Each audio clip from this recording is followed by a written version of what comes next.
goes okay. And we're streaming live. Sure, I turn that off. Hello, everybody. Anybody that's here. Don't know who's here or not, but it is what it is.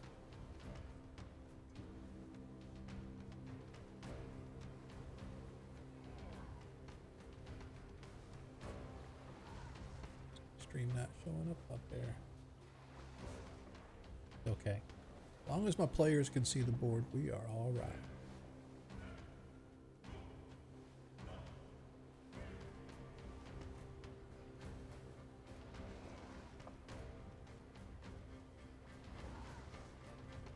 And I have changed up our intro a little bit.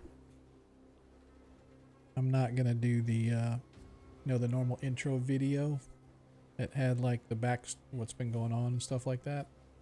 I have found myself difficult trying to keep up even with a week off. It's just hard for me to grab any time just to update that video to be the latest. So I am going to do the same thing for this stream as I do for my 1E stream, and that is going to be it'll play the music, but it has the character portraits sort of cycling through the character portraits, so it'll be a little different on the opening, but yeah. Hey, Nilo has advanced to level 11. Look at you. God damn! Why are you so high? Yeah, because he's always posting. Look at that guy. What you get, man, when you interact on Discord and stuff, you start leveling like a bad dog. So I appreciate anybody and everybody that's coming in a little early tonight. Hello, my friends. Just going through our normal checks. Seeing. Yep, my buttons work. Look at there. So far, so good. I like it. Who's streaming that weekend? Looks like we got a couple. Reaper. Nice. Nat 20 is out there. Nice. I dig it. Dig it. Things are working as expected.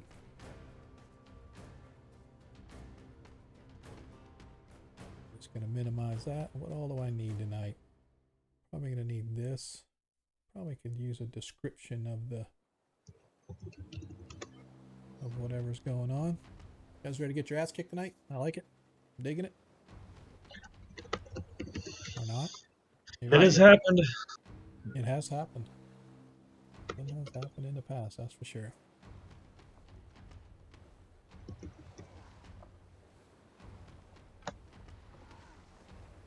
So here in about a little less than well, actually, here in about 10 seconds. Let's kick this off, man. I don't care if anybody's here or not. Let's start this bad boy now. People don't want to show up on time. People don't have to show up on time. Here we go.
And we are live. I actually almost had that timed perfectly. Not quite perfectly, but it was almost perfectly. But next time I'll try to time it a little bit better. I was probably about 2 or 3 seconds off. Hello, everybody. Welcome to tonight's episode of Agora Quest.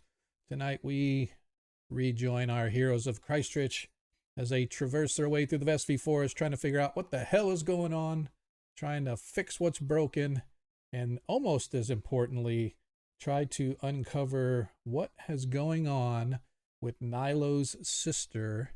But we'll talk about that in a little bit as far as the backdrop of what happened and where we left off and yada, yada, yada. I am Sean, your host, as always, bringing you together with the greatest, the finest, at least in this little niche of the world, the finest gamers 5th edition Dungeons and Dragons has to offer. Hello, players. Thank you guys for showing up mostly on time. We are missing our, it's kind of funny, you know, Praviskro can't be here tonight, obviously work. He's kind of got a funky work schedule, so sometimes he's here, sometimes he's not. But that's okay because I've granted Jacob, who plays Nilo, the ability to run whenever Praviskro has to do something action-wise. So I kind of granted him control of Praviskro's character over on the VTT, and lo and behold, he's not here either. So I don't know what's going on. Dungeon Master ain't playing 2 characters tonight. Just ain't happening. I will be happy to let them be fodder for the wolves, but until that happens, no.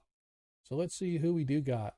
We have Monkey is here, and Spartan is here, and Mazing is here. So 3 out of 5 ain't bad. So and it's kind of funny because Nilo was out there rolling dice a little bit ago. As a matter of fact, Nilo rolled dice for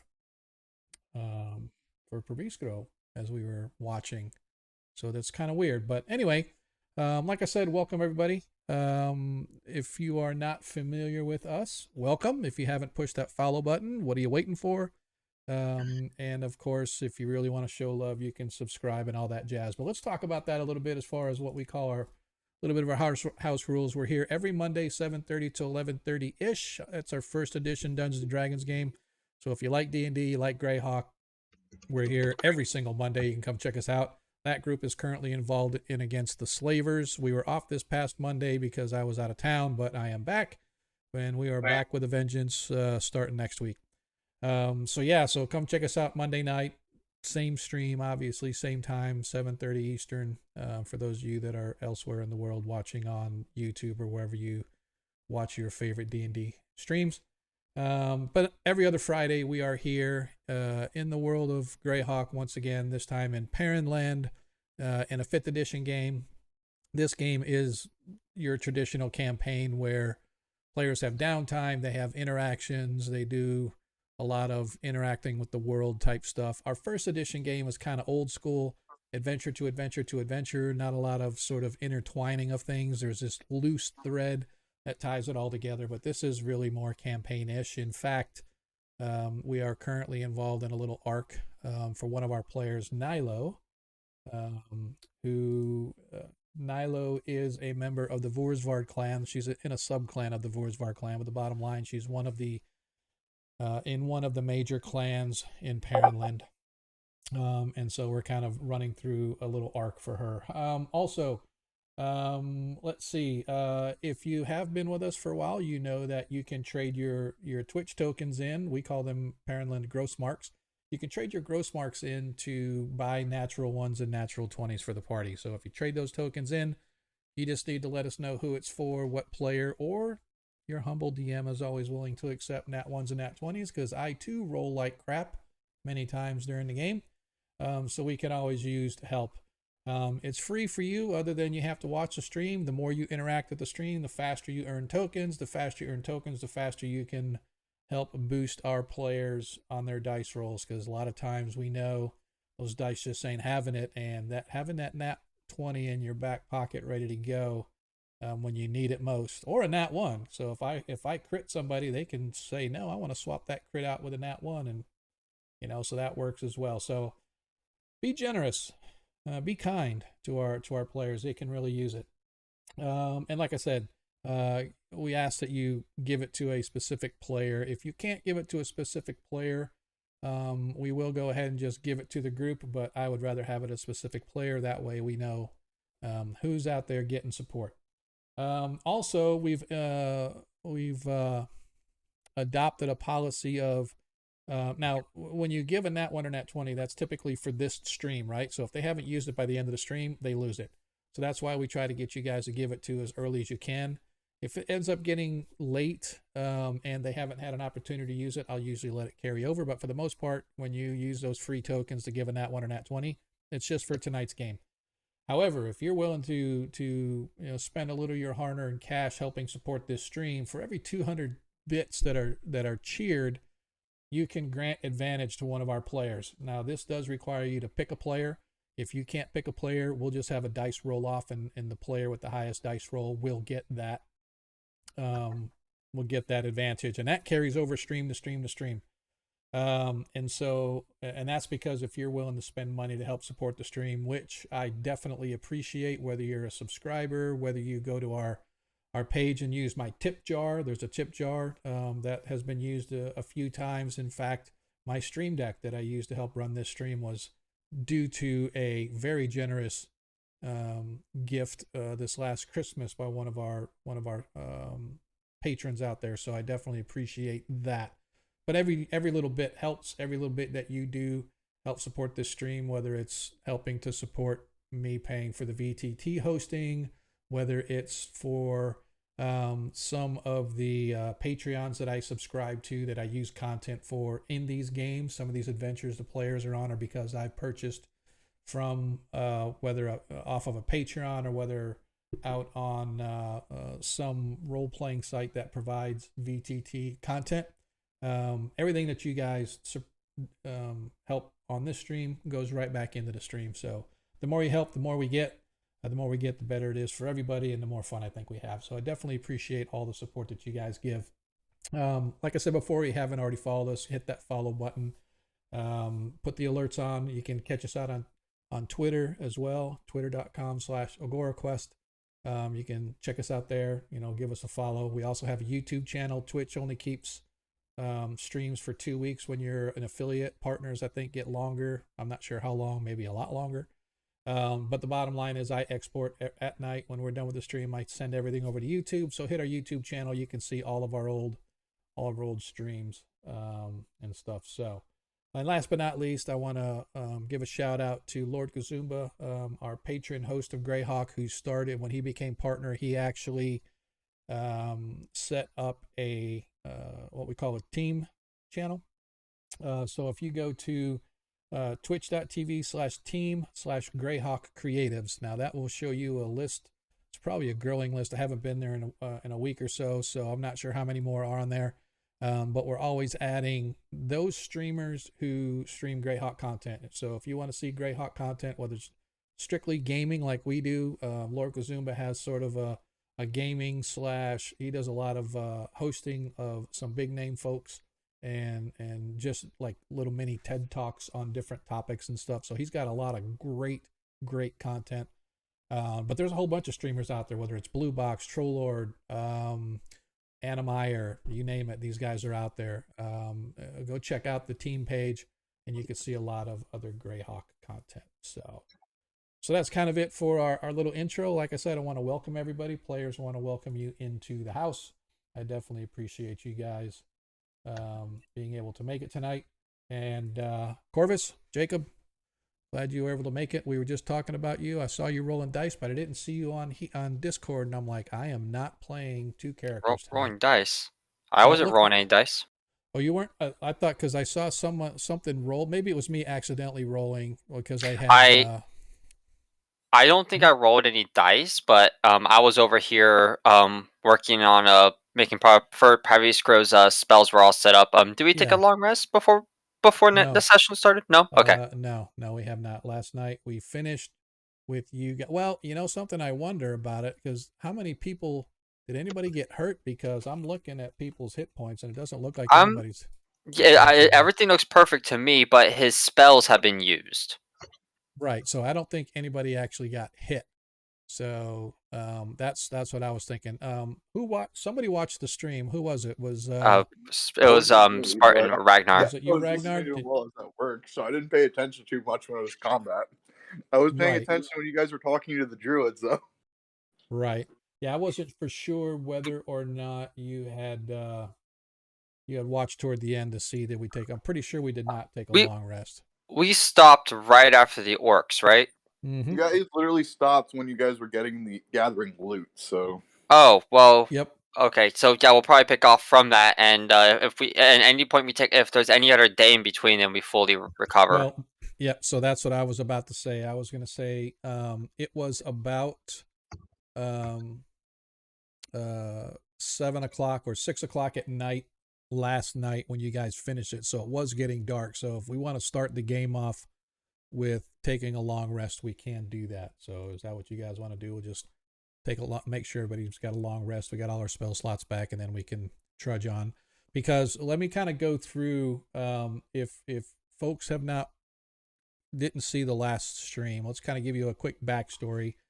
So the party finished up their task of well, they didn't know it was their task at the time, but they took on an elder ooze who had apparently corrupted and he had a demi-plane, and he had sent some kind of a item into the prime material, and it sort of took and killed a gem maker. And so bottom line is the party went looking for this missing gem maker. They discovered this elder ooze was sort of working his way into our plane. They went and took care of business and came out. But about a month had passed. So they literally skipped a whole month, not just a month, but a festival week as well. They missed it all. And when they came back to the town of Vostrin, they were confronted by a contingent of soldiers who told them that Nilo's sister Cecilia, who was a member of the Vormensguard, which is basically the presidential palace guard, somehow, some way, she had been named an accomplice in an assassination attempt on the Vorman himself. The Vorman is the president, apparently. And so, apparently, Nilo's sister Cecilia escaped, but now Nilo's family has been stripped of all land, all titles, all claim to being members of the Vorsvard clan. Even though they're a sub-clan, the Hundar clan, they are still part of the Vorsvard clan. They have been stripped of all their rank and station and been banished from the clan, never to return until the sister has been brought to justice and the rest of the family has had their names cleared. Even Nilo's mother, Abigail Ranshire, she was a proud member of a female warriors group known as the Scantegular, which is basically meaning the shame criers. And their job in battle was to literally shame their own warriors by telling them that they were weak and couldn't do or weren't worthy of fighting and yada yada, and anything they can do to belittle the soldiers, with the goal being to make the warriors so pissed off to prove the women wrong that they would fight even harder and actually do better. So she was a member of the Shame Criers and a rather well-to-do and well-known member of the Scantegular, but she too had her name and title stripped from the rolls of the Scantegular, and she has been banished from the clan as well. She went to the town of Vostrin to meet Nilo and company and let them know what happened, and she has since been sent back to Kreistrich, where the party has a home, and that's where Nilo's mother allegedly is right now. Is she there? I don't know. She was sent there, but Nilo didn't follow. So we don't know. We assume she went there. So now the party, having dispatched Mother to Kreistrich, have gotten word from an old comrade, a druid by the name of Greytooth, who fought in the Great Wars with Nilo when they were up in the Bitter Pass defending the northern edges of the Vestby Wood. Greytooth has apparently has some knowledge of what may have happened to Nilo's sister, although things are sketchy at best on what's going on. When they met Greytooth in the gnome town of Gildenhand, they discovered that there is some creeping corruption that is happening within the Vestvi forest, sort of on this whole eastern edge of the woods, and it's sort of spreading. There is a being known as the Great Protector, or the Forest Protector, the guardian of the woods, who allegedly is an ancient fey beast who shows in the form of a massively huge deer or a stag with great antlers. He has sort of helped keep the evil at bay in this region, and something has either taken it out or corrupted it or whatever, and things have gotten so bad that the rest of the druid clan or the circle has sort of left the region for fear that the evil is so vast that it can't be contained. But Greytooth has stood his ground and sent word for Nilo to come there. So how is Nilo's sister involved in this? We have no idea, but the party, working their way through the Vestvi forest, came upon a huge rock formation, and there they were attacked by a group of orcs. Apparently, the Forest Protector used to keep orcs from this region, but now they're starting to infest this region, and so there's definitely something going on. But the party dispatched the orcs. They now stand themselves atop this large rock formation. It's a natural formation. It's nothing weird or strange about it. It's just a forest sort of way station, if you will. But it was a high ground that the orcs attacked them from. But again, the party managed to dispatch them. And so that, ladies and gentlemen, players alike, fellow gatherers around our table, no kibitzing. Well, you can kibitz if you want. If you don't know what kibitzing is, it's like shouting things from outside the gaming table. It's a big term in the world of chess, where people talk about your game while you're still playing, and you get all pissed off at them saying, "Shut up! I made that move for a reason. I don't need you to critique it." We can always critique it later. But that being said, let's sort of get our players into tonight's game as we move back to the clearing. As make sure everybody has given themselves a long rest. If you have not already, please do so. I am going to redrop Viscro's eagle onto the map, because I don't think he is on the map anywhere. Let me double check the map just to be sure. Oh yeah, and we've also got these dudes. I want to make sure that they're there. Oh, there's the eagle. So I can get rid of this eagle over here. Get rid of that eagle, and we will bring this eagle back. All right, and this is where we start tonight's game after a long rest. As you guys awaken on the 25th day of planting, it's roughly 8:30 in the morning as the clock is running. As you guys find yourselves rested, but still unsure of what is going on. The last that you guys had, you were given a message from Greytooth, who is not with you, by the way. He is back minding the town and the area around the town, defending the town, if you will.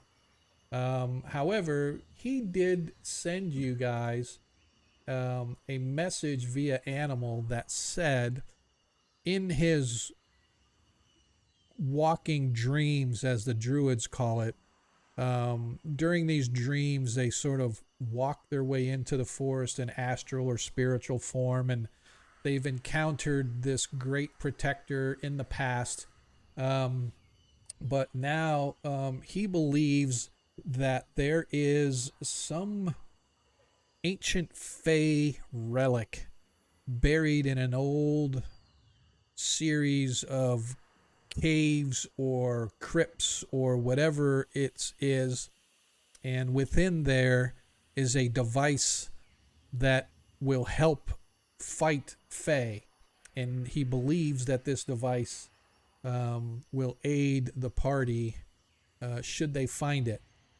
He has given you general directions, and based on the directions given, Desmond, you have determined that you could probably lead the party in that direction. And from what the sketchy map that could be given over the course of a bunch of animals talking to you, probably about 4 or 5 hours of trek through the forest. But it came with a warning that the orcs are becoming increasingly bold and brazen as they work their way through the forest. So they have beseeched you to please be careful as you move your way through the Vesvi forest, because the deeper you go in, the greater the chances that you're going to stumble upon evil creatures and evil beasts, perhaps more dangerous and deadly than orcs, as orcs are usually the beginning and the bigger creatures usually the end. What do we want to do, folks? Welcome to tonight's game, by the way. I hope you guys are all having a good week. Things are going okay for you. My new job's going good, so I'm happy. That's good. That's good. So, party, that's you. That would be the players. When I say party, that means players. Oh, you were talking to us. Oh, Oh, yeah. Oh, snap. Troy's on deck. Thanks, Troy, man. I appreciate that, dude. Showing us the love. All right. So what do we want to do, fellers? Folks and ladies, I should say. well, if it's getting late, we should probably get some sleep. Well, yeah. Yeah, well, that's what I said. Let's go ahead and if you have not already, give yourself a long rest as you guys take your long rest in peace. And you awake the following morning refreshed, relatively refreshed as you can get, lying on hard rock and stone and bushes and stuff. Hey, Agoraphilia. What's up? Hey, man, what's going on? How's things with you guys? We have a big time name in our channel, so everybody be on your P's and Q's. Pluffit's the Smedger. Pluffit Smedger. He is actually written Greyhawk lore that has become canon. So Gary Holian, thank you for making your presence known. For those that don't know, Gary Holian is a big time Greyhawk dude and big time in the world of Greyhawk. He plays it off. I think the Cannon Fire website, to me, is the most impressive thing he's done to date, but I don't know. That's just me. I'm a web guy, so. Yeah, heard great things about my game. Not 100% sure that's true. Somebody's lying, but that's okay. We'll see how it goes. But welcome to Greyhawk. We are in Perrinland, just as the party is moving their way into the Vesvi Forest, heading east, trying to figure out what is the corruption that has taken over the Fey protector of this area. The druid Greytooth has beseeched our party to investigate and find out. And they have a little bit of a stake in it as well, because Nilo's sister is somehow involved. Nilo is our half-orc barbarian fighter. No, I was the Eldritch Knight. Ragnar is the barbarian Ragnar's fighter. The barbarian fighter. Thank you. I knew that. Yeah. I knew that. I just got you backwards. We know you knew that. Our Eldritch Knight, whose sister was once in the palace guard for Perrinland, but apparently was involved in an assassination attempt. Somehow she has been corrupted, so... Supposedly. This stuff spreads. Hey, man, I'm only reporting what the news said, right? So I don't know what to tell you. The news said she did it. Obviously, she must have did it, because what I read on the internet must be true. So that said, as you guys... Stop sucking up to Tino, man. I can't even get him to talk in the game. I have to nudge him to wake him up once in a while. Say, hey, dude, roll the dice. Just do something. Just snore so we know you're alive. So, but yeah, he does. He's done some great artwork. So, what do you guys want to do? Let's get this thing rolling. Do we have any idea how far away our destination is from where we are right now? Desmond does. Nilo, sister. No Yes. How disrespect. far away is Why it? would your kin attack us the way they did?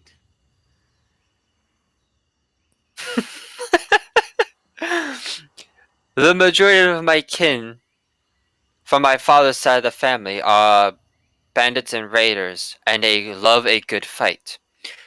Chances are these folks being by themselves were either out on a raiding party, or were no longer part of their group.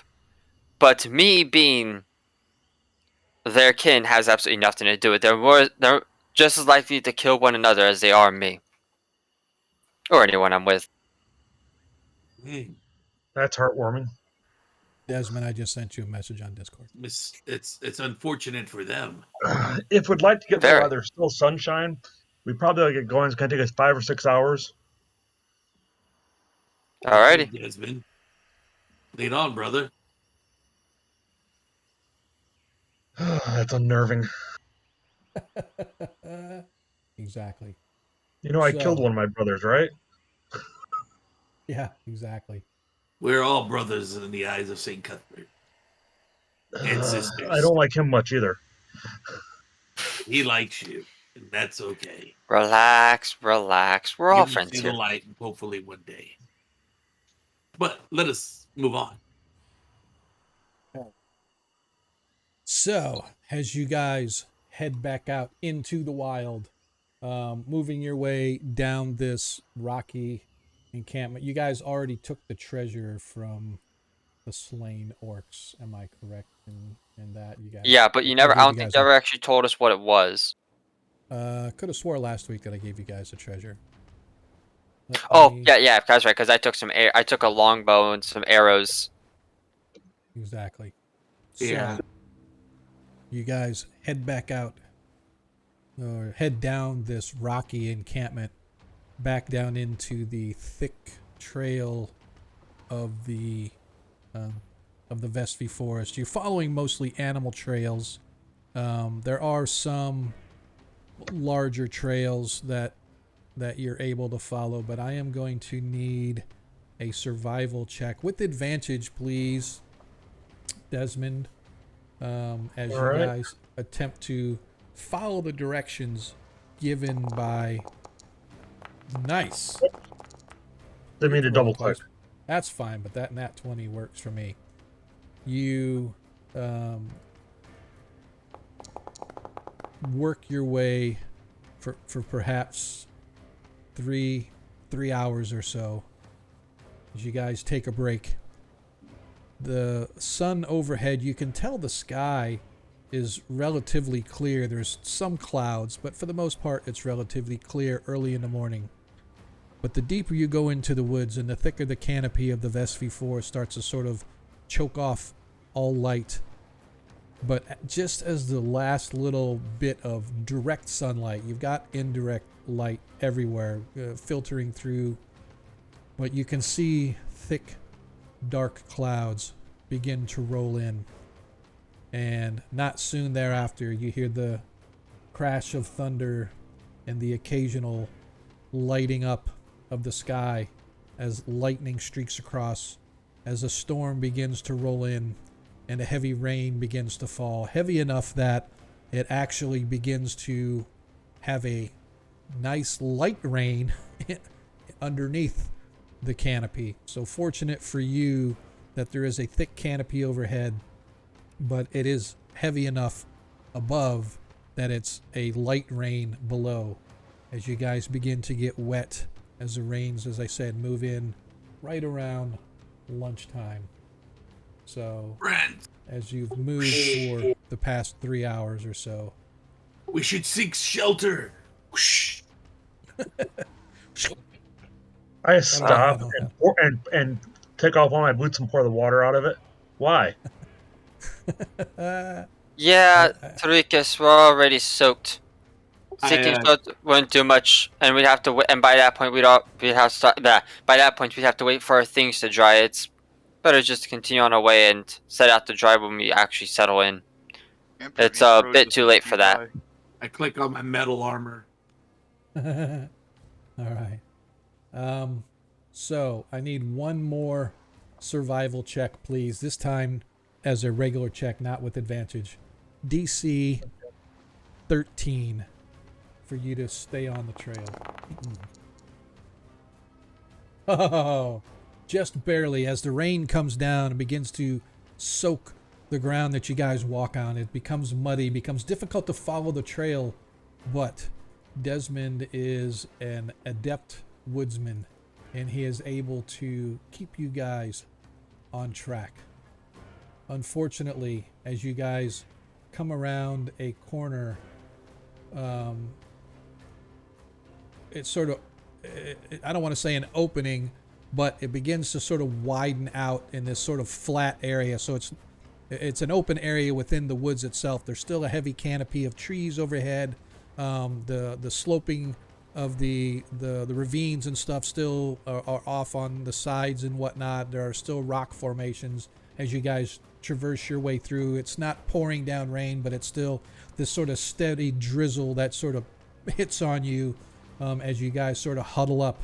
But you hear this rooting sound and this gruff sort of voices coming up, and suddenly coming around the bend, you guys see 3 massive ogres. I need everybody to dun dun dun. Boom, boom, boom, boom. Doo-doo-doo. I need everybody to roll for initiative, please. I don't know why I double rolled that either. Huh. Not really sure, but let's see. All right, so, well, You want us to roll? yeah, you guys roll your own initiative. It'll actually put up.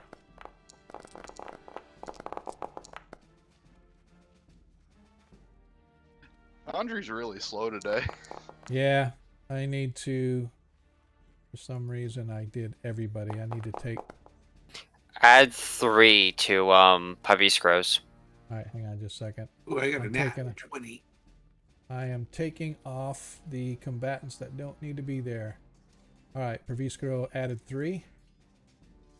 Yeah, add 3 to his. I believe his bonus was a D4 if I recall correctly. Yeah, correct. All right. So that being said, as we have rolled our initiative, that leaves Tarikas. You are up as you see these 3 massive ogres sort of appear coming into this clearing as you guys are trying to follow this trail. And yes, it's the same map I always use for random encounters, so bite me. Okay. It'll take a bit to get over there, though. Auto cannibalism is not the answer here. Natural 20, Tarikas. natural 20 initiative should double your attacks. For one. Yeah, I don't think so, but you know what? Let's table that one for now, and we'll bring it up on D&D Beyond when you get a chance. But until then, 3 I'll ogres. call out Norkish. Be on your way. Do I know what they look? I mean, do I know what kind of ogres they are, or are they just ogres. They're Okay. just massively huge ogres. Do they notice that? Oh yeah, they see you. As they see you, they like. You can see that they're foraging. It looks like they're looking for food, and you guys now look like the food that they want.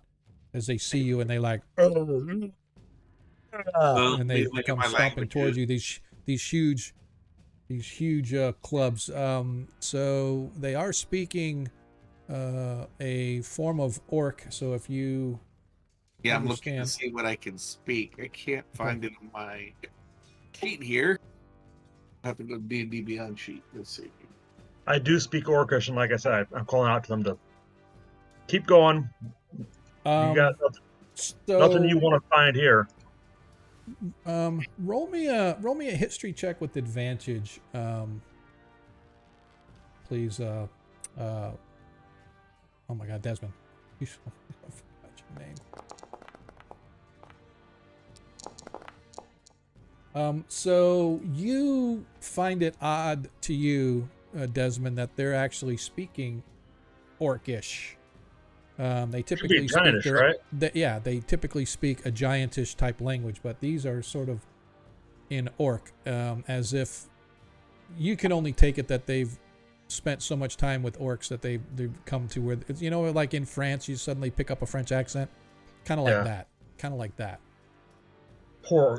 These ogres need to die just for their own good. I mean, all right, I'm just waiting on Tarikas. Yeah, I'm gonna hold my action, Okay. and I'm gonna say, "Let me finish my sandwich first." Is that what you're gonna say? As my reaction, I'm gonna say, "We mean no harm. Let us through." That's not mean anything to them. Yes. As they say that in common. In common, as they scream back, "No harm, no harm to us, Will. Anyway, many harm to you." One of them screams back as they come charging toward you. So you're holding your action, and you're going to do what's the trigger for your action? If they do attack, which I guess they are, I am going to cast. No, I'm going to charge. Thanks, Gary. I'm going to charge the first ogre that's charging, or I'm going to attack the first ogre that gets within range. Yeah, so yeah. Okay, absolutely. Yeah, Gary, I actually because I don't, I talk to my players, and we have the option whether or not they want to be on camera, and most people say no, they prefer not. So that's fine. Some can't be on camera for some reason, whatever. So we just elected to find a way so at least you know who's talking. And sometimes it's not real evident, but I try to make it as like changing as possible when they talk, that it lights up their characters so that you at least know, oh, that's who's talking on the camera and stuff. So, or I should say what character is talking, and they match voice to their character. So, but yeah, man, it's a little thing that I found that I thought was kind of cool. All right, so you are holding yours. So I guess that means we have to go to the next person. Oops. Let's go back to combat. And Desmond, you are up. As you see these three ogres, large ogres, wearing sort of typical ogreish clothing, leather type jerkins and split out pants. Sean. So, yes. Is that top ogre supposed to be in the initiative? Is he not? No, I only got 2. I got the bottom 2 in the initiative. I just noticed that. Thank you. Thank you. And you're welcome. Okay. He's in initiative now. I heft my sword and shield. Yep. And 3, 4, 5, 6.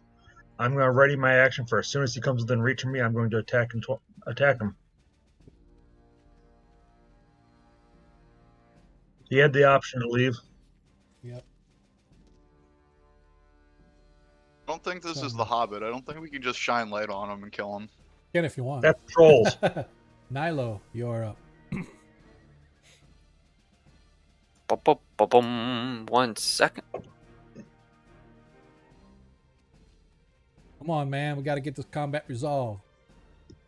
Forget, we lost the combat carousel, right? It's just on the main stream. That is correct. Yeah, the combat carousel, I mean, I can bring it back. I didn't uninstall it. I just disabled it. Because I was trying to find out what was causing a bunch of these issues. And so I do like the white box now. That's a really nice touch. Okay, Nilo is going to provide advantage for Desmond when he goes to attack with his stuff. Okay. Gotcha. As you guys watch as Nilo's familiar goes swooping past, beating its wings in the face of the ogre, distracting it slightly as it advances on Desmond. Yep. She gives a sharp whistle and points to it, and it heads that way. And then she's going to move ahead and go go straight to the ogre on the top. Okay.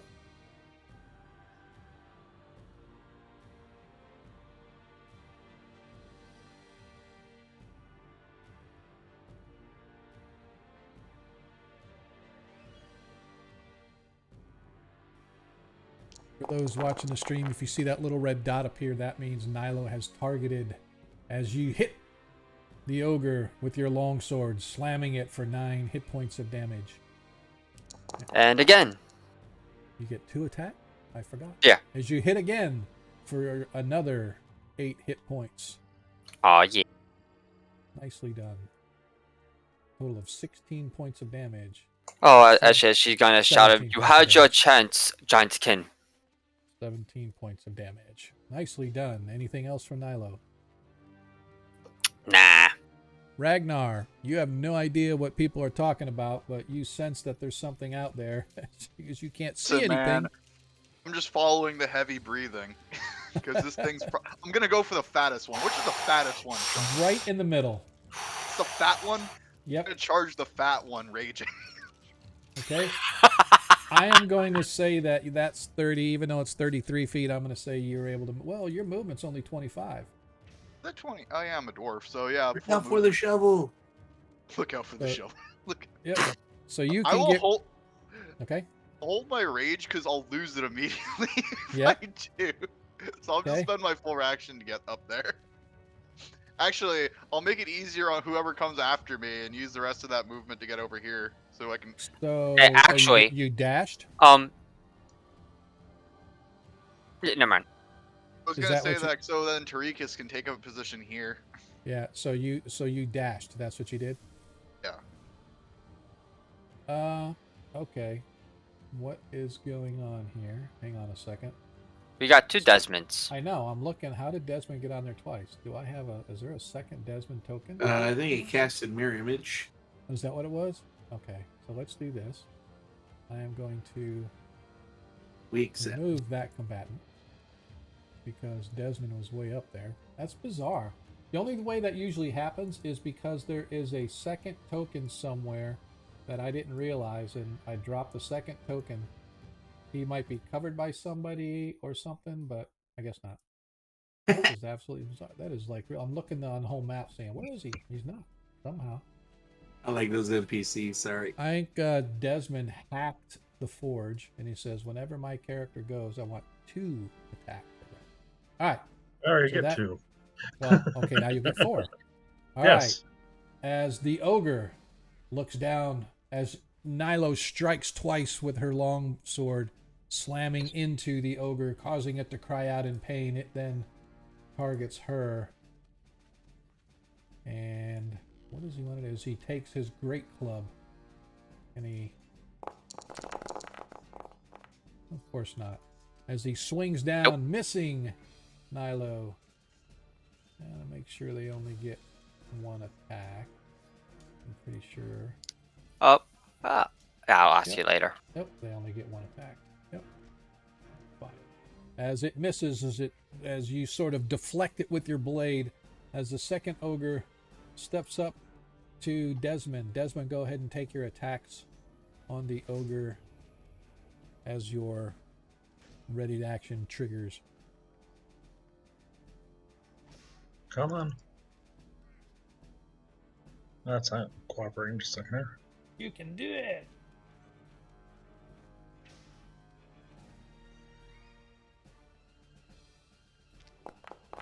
There we go. Nicely done as you slam it for 6 hit points. You never targeted it, so Oh, I will. that's why it It's wasn't all a mere attack. Yep. Okay, I took the hit points off manually. All right. And you I'll get a target it second- for next time. You get a second attack, right? Yeah. As the second one hits as well, slamming into it for an additional 6 hit points of damage. Nicely done. A total of 12 to the ogre. Viskro. It's just still early in the day. He needs to conserve a little bit. So he's going to target the one next to Ragnar. He's Okay. going to fire a firebolt at it. Hang on just a second. Desmond, Yes. go ahead and roll twice again because you get advantage on the attack against the ogre. I forgot. So let's see if you crit. If you hit again, we'll just roll. All right, so that did not crit, so I got to put 10 back on for that. Hang on a second. Okay, roll again to see if you crit. Okay. This was the second one that did 6 hit points of damage, so if you crit, we'll take off. So we'll just take off whatever it does here. Another 10. All right, so you did not crit. I'll just put those hit points back on it. Okay, thank you. All right, sorry, No Pravistro. problem. Where's his owl at? Oh, I see it. He has an eagle. Eagle, my bad. Eagle is going to give him advantage too when he goes to shoot it. Okay. And what is he shooting? Firebolt at the one next to Ragnar. Hey, don't forget to keep track of the. Ignore the second attack. Sorry. All right. So the first one, the firebolt hits for 17. So he gets second attack. All right.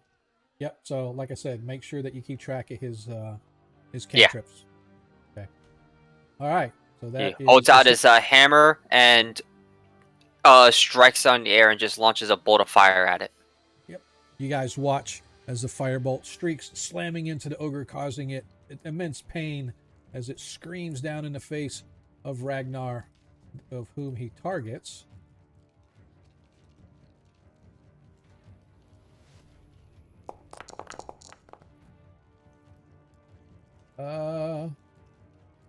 Why? It's hang on. What's your armor class? It's 19. His armor class. I don't know what that is. Okay. Yeah. I was just making sure that. Yep. So it definitely hit. So you suffer 8. Yeah. You suffer 8. Yeah. It already took off. I just want to make sure that. Yeah. I got to put Nilo's back because it. I forgot to That's the downside to the VTT, is that I had Nilo targeted, so it hit you both, and it took damage to both of you with one attack. So I put Nilo's hit points back, and your hit points have been reduced accordingly as it slams into you. All right, back to the top of the order. Tarikas, you are back up. All right. Well, I didn't do nothing. Yeah, you did not, because everybody else took care of it for you. All right. Well, Tariq is going to look at the one that's been hit. Okay. And the closest one that's been hit, and is going to hit it with a toll of. Toll to dead. Yeah. All right, so all 3 of them have been hit, so you just need to. The blind guy. Okay, so you're the one up. So you need to make sure you target it when you cast Toll the Dead, so it'll automatically. And like I said, for those watching out on the stream, if you look, each of the monsters has a little colored dot next to it, and that indicates that one of the players is targeting that. Remember, I believe you can. Oh, you already got it. There you go. Yep. As Toll the Dead, as the hits the ogre failed. It, and you guys don't see it, but the ogre failed with a 3. So on spells like that, I don't roll the dice. I have it roll it here for me. It just says it failed its save with a 3. Therefore, your Toll the Dead gives it 15 hit points of necrotic damage. You watch as the ogre sort of screams in pain as its life force is sort of pummeled away from it, from the force of the bell. Just this huge gong sound sort of appears around its head. And you can move up to 30 feet. Yes, you can. And I run up and I say, we should parlay. Don't eat parsley. Is that a nice sandwich? Desmond, you are up. Okay. As a bonus action, I'm going to make him my Slayer's Prey. Okay. And then I'm going to attack him. As you hit for 19, or hit with a 19, 7 hit points of damage, slamming the ogre once again, opening up a large wound along it. That's the Slayer's Prey damage. Okay, that took it off. And there's my second attack. As the second attack hits for 9 hit points of damage. You can surrender if you want. Just yells in your face with this huge roar of spittle just sort of sliding or flying all over you. Nilo, you are up. Alrighty. My dragon is going to turn around and fly through that ogre. Okay. Actually, Who's after me? Ragnar. Yeah, it's gonna fly through the one next to Ragnar. Okay. And give him advantage. What's their flight movement? 60? Yeah, 60. I'll go one too far. Well, if you from where you were at down here, but oops, it was like 50 feet, whatever it was here. So you were like, Yeah, I was right on there. yep. So that's why I went to the right. That because otherwise I wouldn't be able to go all the way past it. Well, I understand, but you'd have to get up to it and then move. I'll give this to right there. Okay. Because you still have to get up to it, fly in its face, and then move away, right? You can't just fly straight over there because then you're never near it, right? So you have to at least get to its space to affect it. Oh, and yeah. You can move away. Or through its space, whichever. You know what I mean? Did it not show it in the corner of the piece here? Nah, don't worry about it. Yeah, By the way, it did its job. Yep. Now Nilo is going to turn to her target and swing on him again. Okay.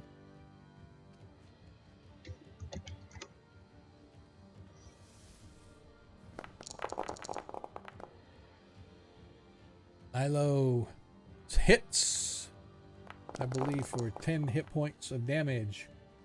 Hits again for another 10, for a total of 20 hit points of damage as you slam onto the ogre as it screams in pain. Huge, massive gashes appear across its body as you pierce through the leather covering that it's wearing.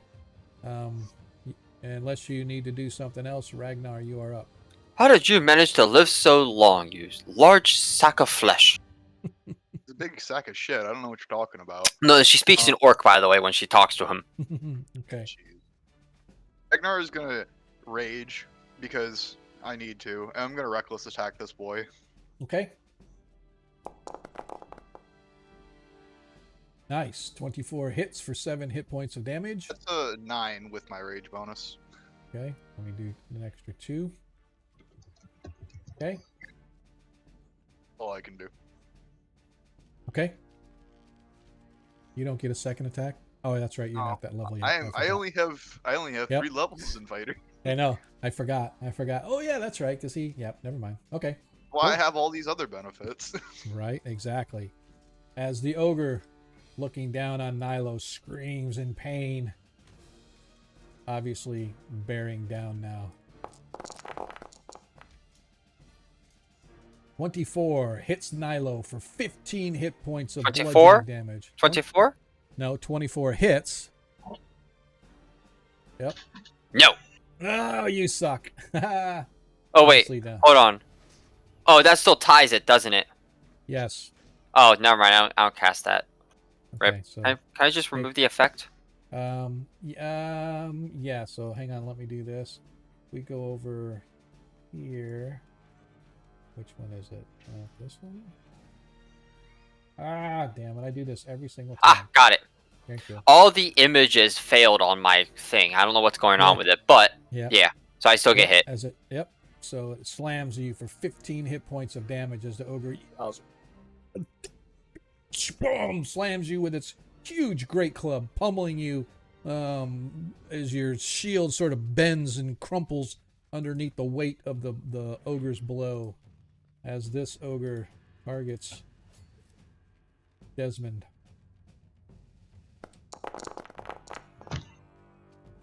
Slams into Desmond. Hits for 15 hit points of bludgeoning damage against Desmond. As that ogre screams, so fast! I Pervisco. spit blood on him. Pervisco.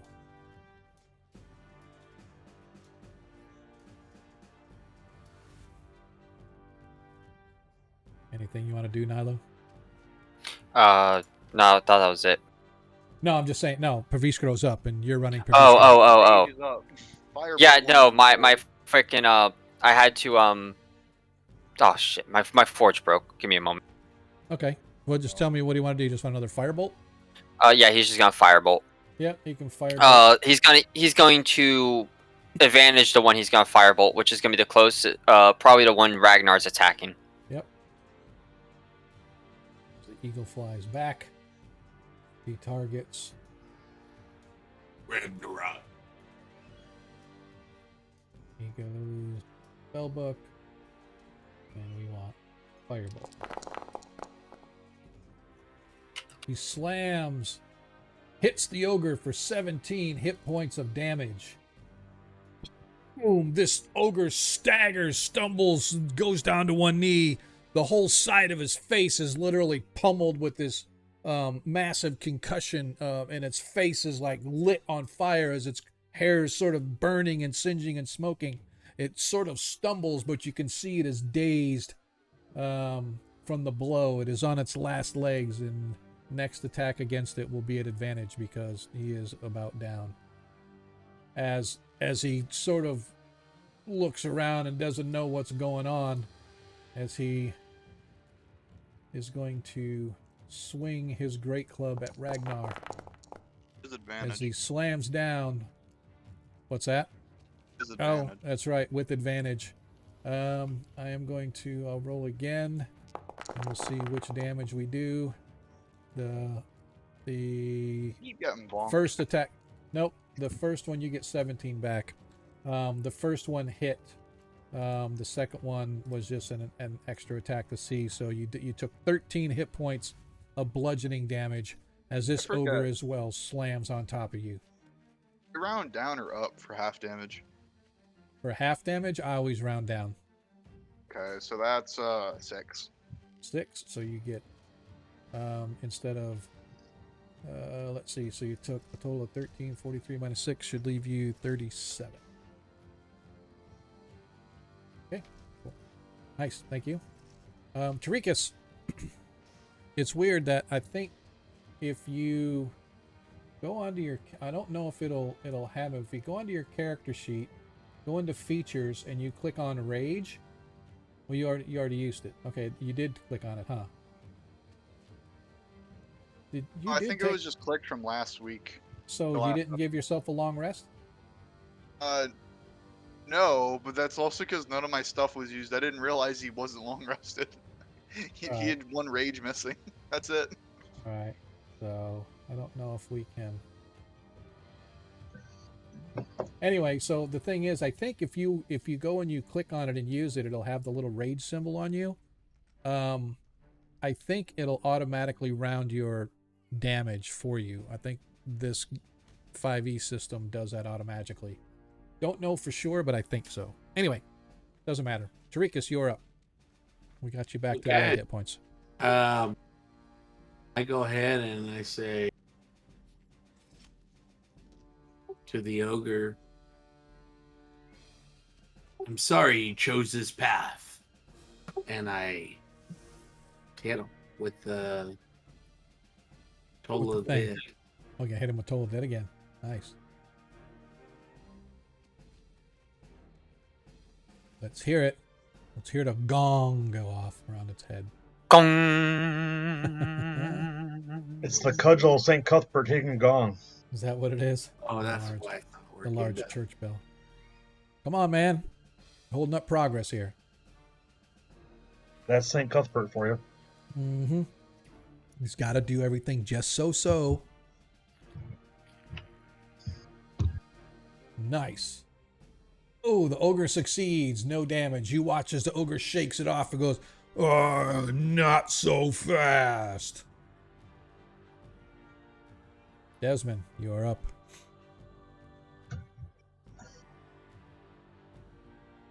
He's sorry, I'm not. Nice. That 11 hit points of damage as you hit the ogre. All right. My Slayer's Prey damage is an additional 6. Okay. Now a second. And then I miss with the second attack. Yep. All right. Anything else? Says the ogre is still standing. Nope. Laughing and spitting in your face. Nilo, you are up.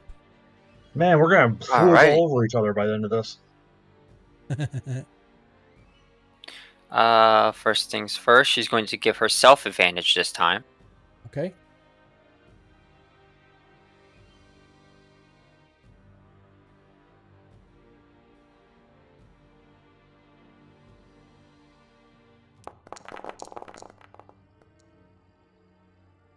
17 hits for 7 slashing against the ogre. Nice blow. That's the second attack hits. Well, actually, that was your. Oh, that was a killing your, blow? No, that was your advantage, right? Oh, no, the top one's my advantage. The lower one wasn't. Oh, okay. No, it didn't kill. For some reason, I was thinking it was a... Okay. That's it. Anything else? The ogre still stands. No? Ragnar, you're up. Does this one still have advantage on it? I thought we mentioned. No. It was. I think it was last turn, and Yeah, last turn. Nope, nobody remembered, so I don't think you took advantage on the attack. It got it after I went. That's why I was asking. That's probably why. Yeah. Yeah. That's probably why. Yeah. No, I guess I'll reckless then, since. Okay. If you want to hold, Pavisco comes up next soon. I'm good. As you hit the ogre. 9 damage. As it's. Then I'm gonna Action Surge and hit it again. Hang on a sec. I'm trying to see which one this is. That's this one. Okay. Oh, it's dead. As it drops to the ground dead. I just had to figure out which one it was. I'm gonna go wander over and then help Desmond, because I have just enough movement. Okay. Action Surge and hit it. Okay.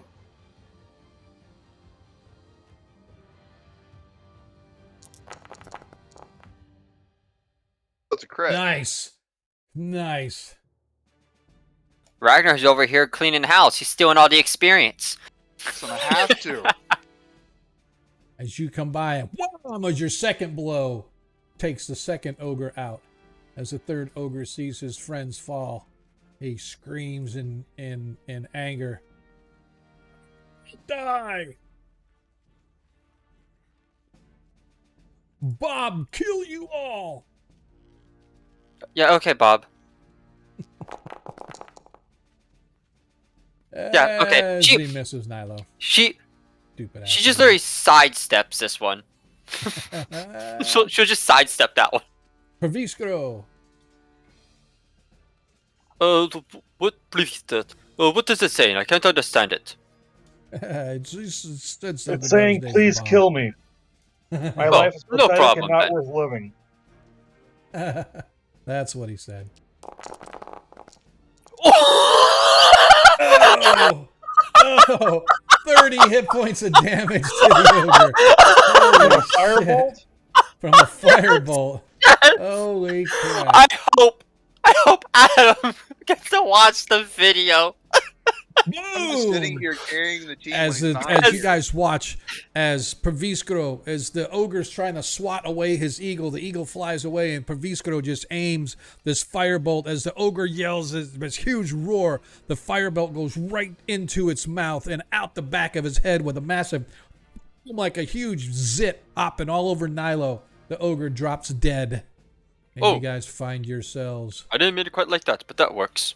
And you find you guys no longer in combat as the last of the ogres falls.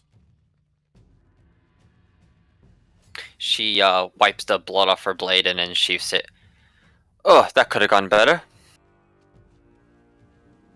What were you expecting? Them to drop dead? Preferably, yes, but no, of course not. At least Humpty Dumpty over here went pretty peacefully. I gestured the one that has a hole, like a red hole through its head. How did you even get that high anyways? As you guys check, you find on the ogres, in addition to their great club, they have little pouches, and they have 41 gold between them. Somebody give me a history check, please. We'll do it. Nice. Desmond, Pavisco. Blind Orc finally beat Pavisco in the terms of his. Exactly. No, Naruto doesn't care about ogres, apparently. it makes sense that the wilderness man knows. Looking for something. Give me just uno momento. Where is my...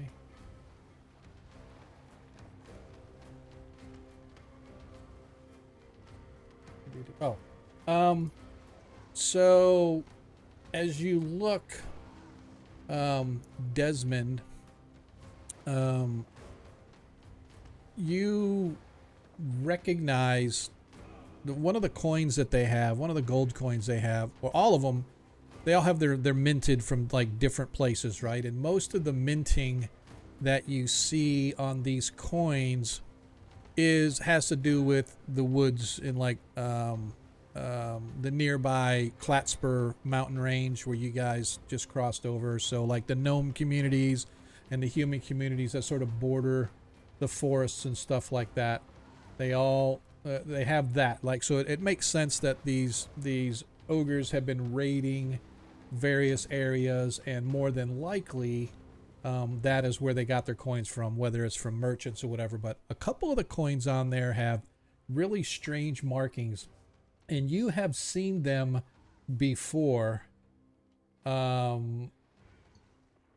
So there is a, for lack of a better term, a legendary presence that used to be in these woods, and some say still are in these woods. The Ophio Verdaurer, and for for those that can't pronounce the name, Ophio Verdaurer it refers to a creature known as the Velvet Queen. Some say the Velvet Queen is, ancient beyond time. Others say she's not quite that old, but allegedly, in her past life, she was a green dragon, and she set up shop of her own little empire, and she called it the Velvet Empire. And the Velvet Empire at one time was along a certain range of the woods in the Vesvi, but that was like 1,000 years ago or however long ago. It's been a while. And so these markings you have seen in your past travels, but it's sort of like, a woodsman's have seen these things or whatever. But to actually see a real live coin, it's probably worth more than the gold that it's printed on. It's probably worth more like a platinum coin to collectors and stuff like that. But it's very interesting that these ogres would have this coin minted for a little mini empire within the Vesvi forest that this Alfio Verdaurer once ruled. So it's interesting that you would find that on these guys, though. Anyhow, before I forget, I am going to, if I can do this, where is he? We're going to shout out Monkey, because he raided us with a party of one. Because we love Monkey. So I appreciate everybody that's out there watching. Appreciate you guys hanging out with us. Hey, Sean, I got a question. Mm-hmm. I don't know if I already asked this or not, but the armor that Nailo is wearing, Mm-hmm. the spider climbing, is it coincidental or is it drow design? No, it is not drow design. Okay, so it's just coincidentally spider climbing. Yes. Okay, I just want to double check before I went ahead and got cool art of that. Yep. Yeah, no, it's just regular sort of magical chainmail that happens to have a spider climbing property on it. Okay, I'll just throw some random spider thing on it then. Awesome. Don't worry, man. It's not like there's loath painted on the back of that arm. Yeah, like a big loaf with a target drawn around it. Yeah, it's a target. It's a chainmail of spider climbing, but it also of arrow attraction. So whoever shoots arrows at you gets advantage when they're shooting at you. So. have a shield like that, and I hate it in 5e. So, as you guys continue to work your way through the forest, another few hours, when suddenly you see a little break in the little break in the woods. It looks like there is sort of a set of small caves entry that has like these pillars kind of supporting it. So it looks almost like somebody had this old outdoor, like the Greeks used to do. They'd have their outdoor plazas, but there would be like pillars around everywhere, and then they maybe built this roof over it, but inside it was all, there was no walls or anything. It's just the pillars kind of supporting things or whatever. But that's kind of what it looks like. But then over time, and we're talking a lot of time, the hills and forest have reclaimed this, so you can kind of see this entryway in the distance, about 100 feet or so, Desmond, that looks kind of like these pillared, like one of these pillared outdoor places that has been, like I said, reclaimed and overridden by woods and dirt and whatnot, and vines sort of covering, but it leads inward into darkness. I'd say this is the spot.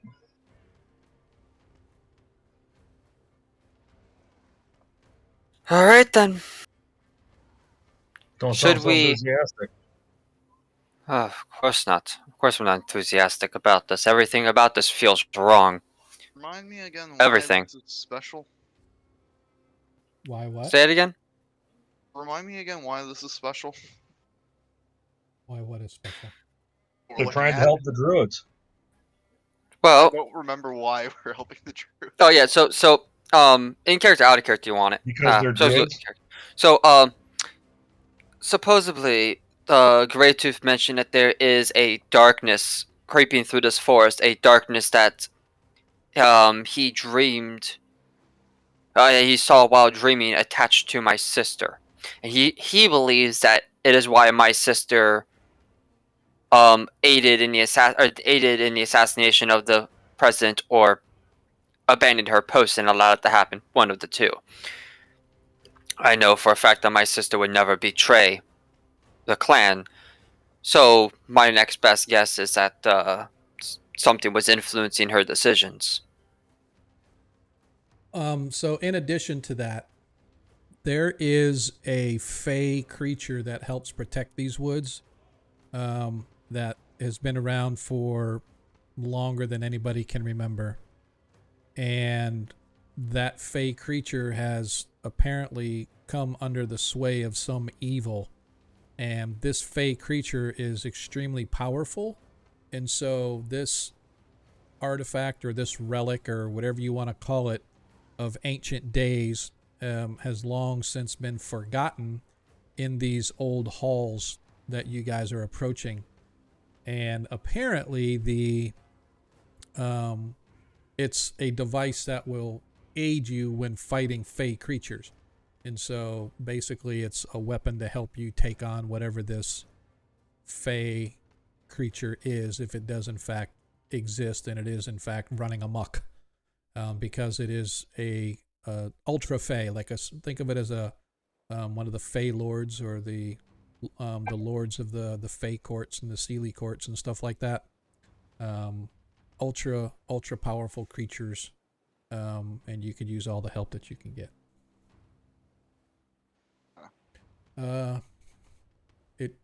Why did you take a long rest? I accidentally hit the button. Okay. I thought we had a short rest. And I Nope. Well, good news. It tells you how much health you are missing. Yep. Yep. we're just gonna assume if we had like enough time for like a day, Tarikas could just heal me. What time of day is it right now as we approach this area? So as you guys got there, it is right about 4 o'clock in the afternoon. If you look on the stream, I have a little thing in there, and I have a little timer going. And if I have to advance the time faster, I can advance the time. But it's about 4 in the afternoon right now. Do we want to attempt to go deeper into this forest now, or do we want to wait till we're fresh in the morning? Because once we go in there, I doubt resting safely would be very viable. I believe it would be best to be fully prepared when we go in, because I think I could speak for everyone. If once we do go in there, you're right, we might run into a lot of strange things, so we might not have another opportunity. Up to you guys. You have there's plenty of space out here for Desmond to find you guys some shelter for the evening. Desmond, Thuricus? Just need a survival check from Desmond if you guys want to find shelter to crash for the night. Thuricus is fine.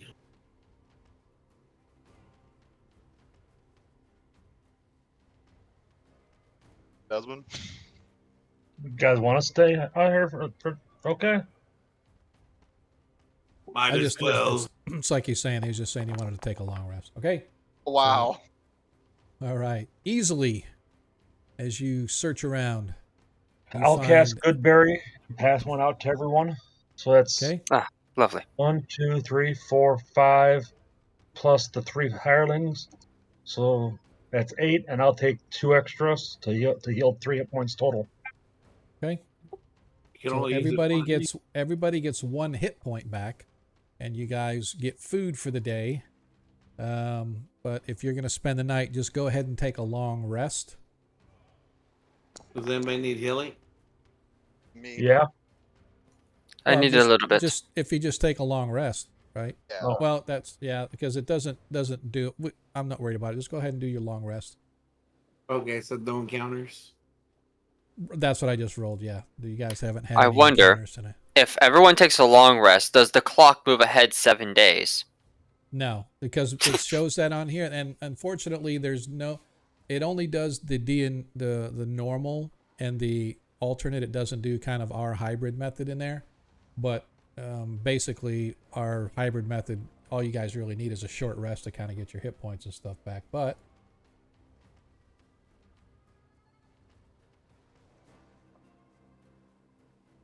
as the temperature drops significantly colder, and in the morning as the sun comes up, there is a drizzle sort of dripping down through the trees, hitting you guys. The forest is dark and cold as the temperature has dropped significantly overnight. As you guys look into, make sure, has everybody taken their long rest? If you haven't, please do so. As you guys look into the tunnel leading into the cave, it goes for at least 60 or 70 feet in. It's beyond your dark vision for those that have it, how far it goes in. But you can see that there is an end somewhere right at the edge of the darkness. When we're ready to go in, I'm going to go ahead and cast Dark Vision on myself. Okay.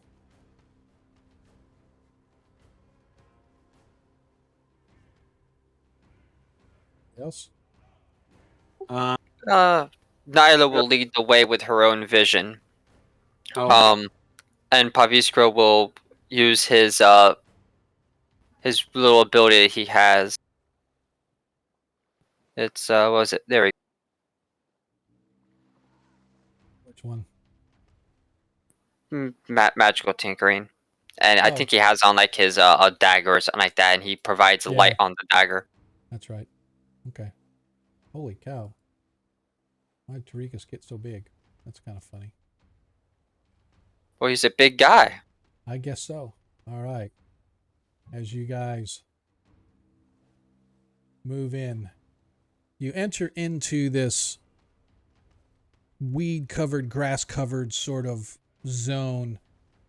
A heavy smell of earth and manure and animal sort of comes over you as you walk in. It's actually a little warmer inside as the natural warmth of the roots from the grass and the trees are poking through certain places.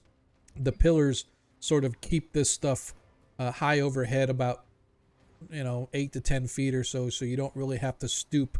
It's fairly wide, and it's like walking into the entry to a temple, but it's ancient and overgrown, and the fact that the earth has overgrown this tells you that this has been here way before men ever probably set foot in this region. The markings and whatnot are strange. As you can see, there are various markings and symbols on some of the pillars and the bases of the pillars as you move your way through. Let me see, what skill would be appropriate for that? Give me an Arcana check as you walk through this and kind of look to see what it is. I'll go and help out to Peviscro with his. Okay. Weird that it doesn't show up on my map here, but it shows up over there. So Chirikas and Peviscro recognize the markings as Fey markings. Now, what it says, you're not really sure, but it's scripted in Fey-like, in a Fey-like language. So whatever it is, 100% you're not sure, but it's definitely Fey. So this temple that you're going into probably predates humans and even other creatures that may have at one time come into these woods. So it is ancient. This is the dark one, right? This is the corrupted one, right? Not necessarily. The Fae, that's the great protector. No, the temple, I mean. No, this is not necessarily corrupted. This is a temple. Somewhere in here, Greytooth believes that there is a relic. That's from right, the artifact, the and we take it to the other spot. Right. That was it. Okay, sorry. The goal is to find the artifact, whatever it is, and then you can then, wherever the Fey creature is in these woods, it could be anywhere, thousands and thousands of square miles of forest, potentially, but somewhere in these woods is this evil that is being corrupted, or this creature that is being corrupted by evil somehow, some way. And with the orcs moving in, that tells you that, whatever used to protect these woods is lagging and sagging. And so all right, this device helps you fight against Fae. So if you're attacked by Fae, allegedly, but it was made by Fae, so who knows what it does? You're not for sure. But you guys work your way in, and as you come in, you find that there is a opening at the very back of this temple. I say it's an opening because the earth has sort of covered up and formed an opening. It used to be just everything was open, but there's a flight of stairs leading down. All right. Nyla will lead the way. Again, like I already said that, but she's going to draw her sword as well. Now she's ready to fight. I'll put Peviscro, I don't know, third in line. Yeah, it's weird that it's got like on the map that I'm looking for. Now he's gone. That is absolutely weird. It had two things of Pevisco. So, all right, that being said, as you guys find yourselves in, you see a wide flight of stairs leading down into a well-lit chamber. Interestingly, although there's dirt and vines and everything around the opening leading down below, you can see that the floor and the walls and even the steps leading down look to be in relatively good shape compared to how ancient this place is supposed to be.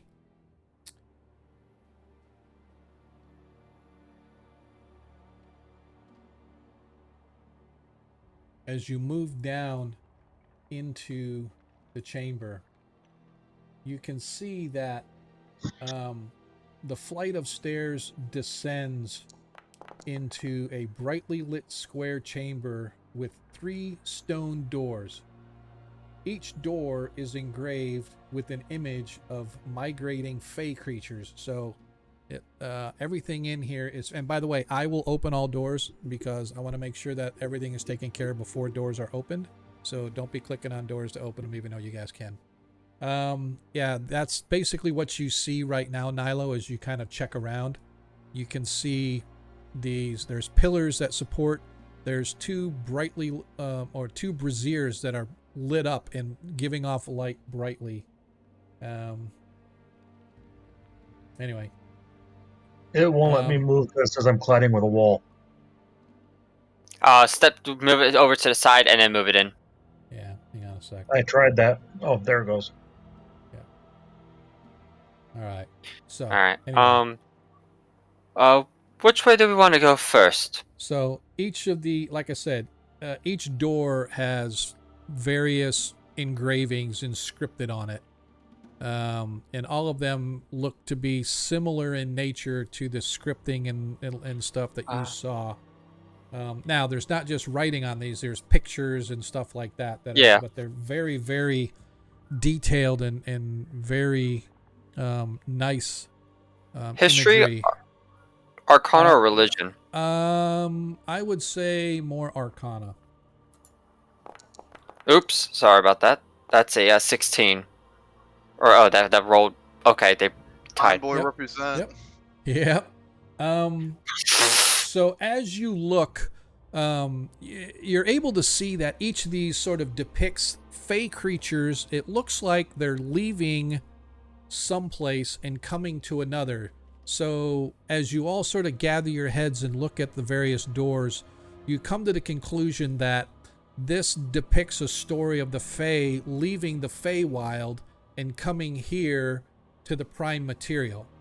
And so one of the creatures that clearly stands out is one that's in the shape of this massive stag with a huge set of horns.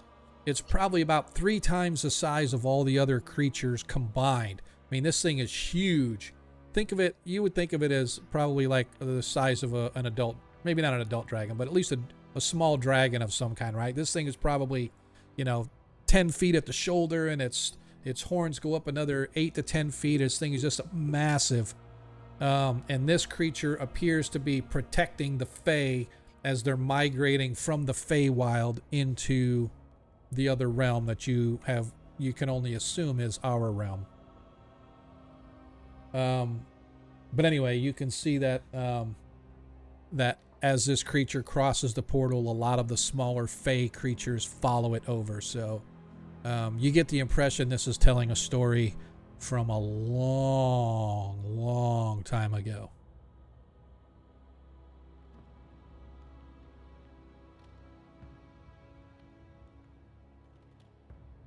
Use caution here.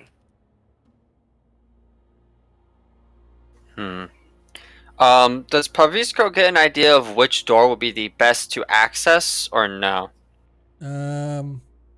So it's interesting. Give me an investigation check.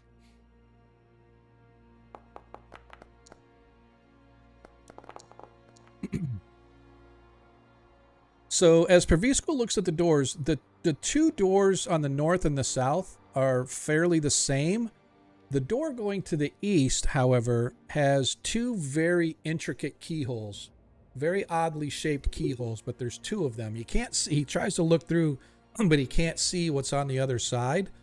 But as he gets close to the door, he can hear some kind of a wailing sound coming from the other side of the door. What languages does Pavisco speak? Do you know? Let me go look at his beyond, because I don't think that's in the. It just says common and abyssal here on his sheet. I think that's correct. So what languages does Desmond speak? I was just looking at that, and for some reason I can't remember. So let me look again. Okay. Yeah, only abyssal and common, and the only other language aside from common that Nilo knows is Orc. Okay. Orc, Common, Draconic, Infernal, Dwarvish, and Elvish. Okay. That's the Ranger. Yeah. Yep. So what about Ragnar and Chirikas? What languages do you guys speak? Not a lot, I'll tell you that. Speak Abyssal, Celestial, Common, and Primordial. Okay. Common and the best language, Dwarvish.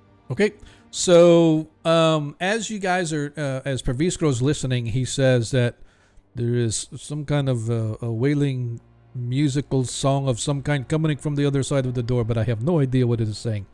And as each one of you sort of takes a turn listening, Desmond, you realize that it reminds you of as a dialect of Elvish, but it's not really a dialect that you've ever heard. But you definitely know that it's Elvish of some kind. And it's really just a wailing song. You get the impression that it's something about death and destruction and whatnot, but you're not really 100% sure what it might be because you don't understand the dialect well enough because it's so old. Oh, preview. Appears to be 2 keyholes on this door. I believe we should try to look at the other doors to find the keys. That seems like the trope they're going with here. Okay. So as you guys look around, you have a door to the north and a door to the south that appear as if they have no lock or keyhole on them, so perhaps easier to open. Nyla will head to the north door herself and tap at it.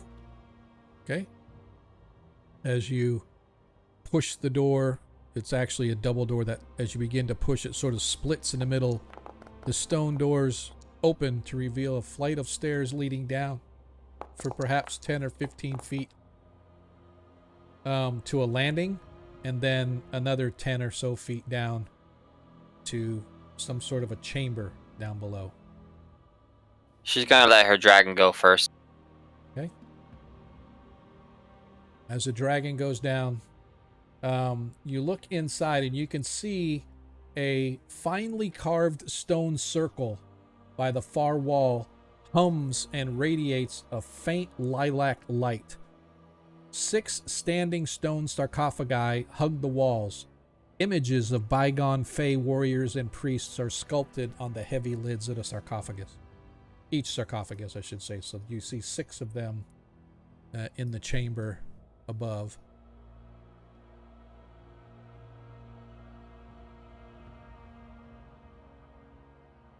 He's going to cling to the wall and he's going to hover and take a look through these grates here if it can.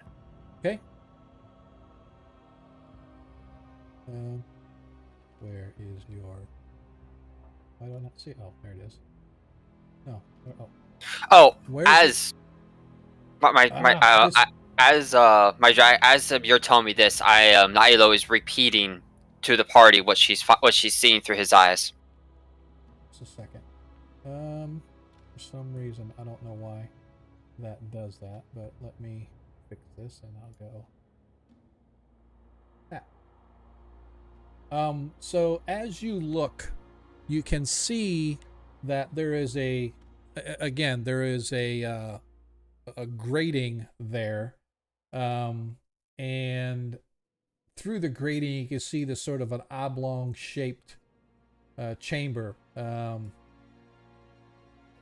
Is the key bigger than the grate? Across the wall, you can see a stone pedestal holds a 4-foot-long metallic key. An iridescent light shines as if reflecting all colors of the rainbow. So you can see it's kind of glowing in there, but the key itself is metallic. It's about 4 feet long, and it reflects light as if it was a prism, sort of reflecting rainbow colors on the walls. Is the key bigger than the grate? Well, yeah, because the grating itself is sort of, it's heavy bars, but they're narrow. But damn. You can see it kind of goes pointed into the floor, and they're so narrow that you couldn't even fit through to kind of get to it either. Oh, even the tiny dragon couldn't. Yeah. It's too narrow, and it's not just straight. It's almost like a grating, right? So all right. It can't fit through.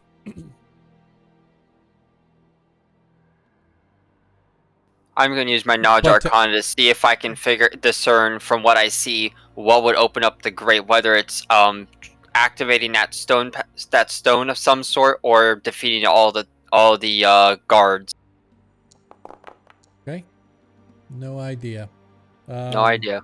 It doesn't look like there's anything locking in the grate, so you might be able to lift it, or find some way to cut it open, or magically teleport yourself inside, or some other way to do it. We definitely have a way to go through the grate, but we wouldn't have the way to come out of the grate. So she's going to look to the others and goes, or she can't really look, but she says, I can test to see if I can trigger the guards in the sarcophagi, but I don't want to do that unless the rest of us are willing to fight in this corridor. I'm ready to fight right now. That's fine. The Very corridor well. is probably a better idea, because then me and you can block the way. Alright, be ready. And when everybody is in position, she's going to move the dragon onto the pedestal. Or onto that little stone tablet thing. See if What proximity dragon? triggers. Oh, your dragon? You're gonna Yeah, move it my onto dragon. what? Yeah, so that's actually a stone circle on the floor. It's not a pedestal. Okay. And you can see there's this sort of lilac light sort of reflecting on the floor around this circle. Yep. Alright, so when the others move in position in the corridor, she's going to land on that stone circle. Okay. Guys, put yourself wherever you want to go. I would say, hold on. Let me do a ritual.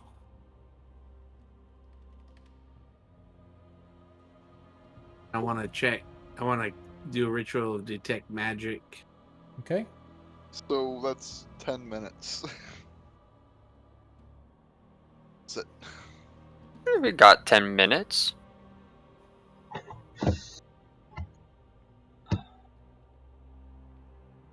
And if you're willing to walk out there, go for it. Are you gonna cast?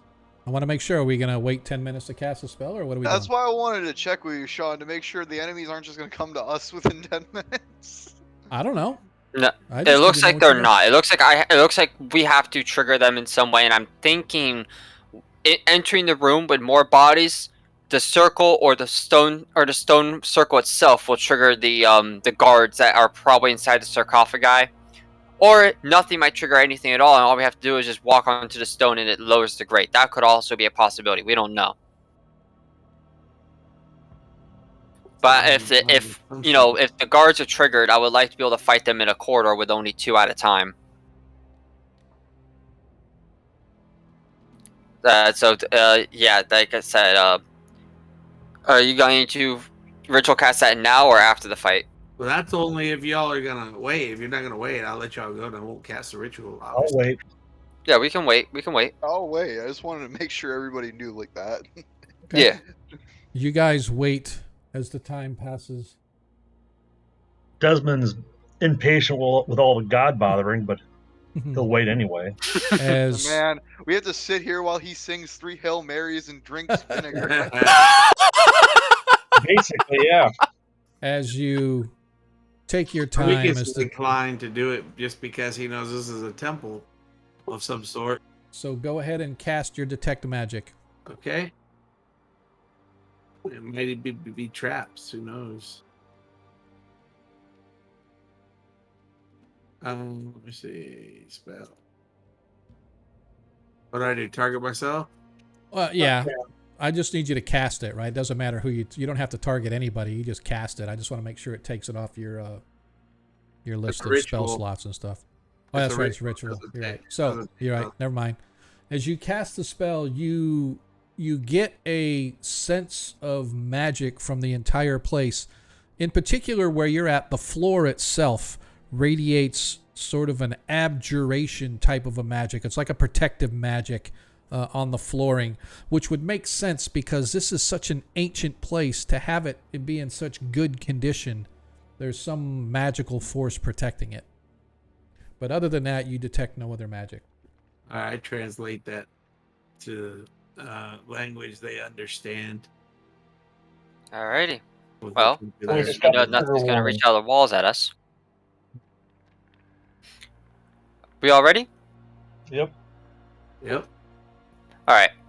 Nylo will prepare a firebolt before she lands the dragon onto the circle. Okay. The dragon slowly floats over there, sort of looking back your way, wondering, all right, dude, am I really going to do this? And you land, or your dragon lands on the stone circle. Nothing happens. You gonna touch the ground outside the stone circle where it's all glowy? Okay. Nothing happens. Okay, he's just gonna fly back to her, and she's going to walk into the room. Okay.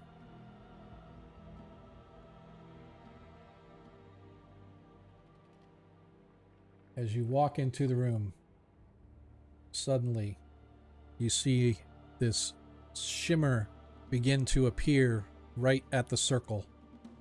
It begins to coalesce slowly, as if something is slowly being built together piecemeal by particle. And eventually, floating before you, you see a ghost-like figure. As it shimmers and dances before you, it looks in your direction and then looks to her left, as it is obviously female. Her arm extends out, as almost as if she's sort of waving toward that. Only the worthy may take the key. It is a heavy toll that shall be extracted from those who desire to take the keys from their resting places. Are you worthy? I am prepared for a fight, though if you're capable of answering questions, I would love to know what this may be. It suddenly shifts back. Her arm raises out, sort of gesturing toward the portcullis to your right, its left.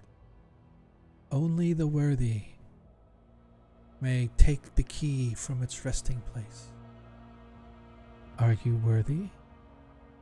Yes, I A am. heavy toll shall be extracted from those who attempt to take the key from its resting place.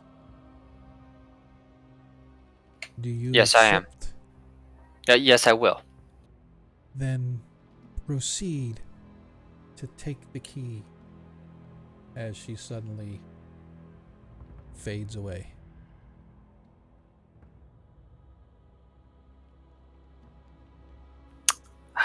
Okay. Does the portcullis go slide up or down? You can't really tell for sure.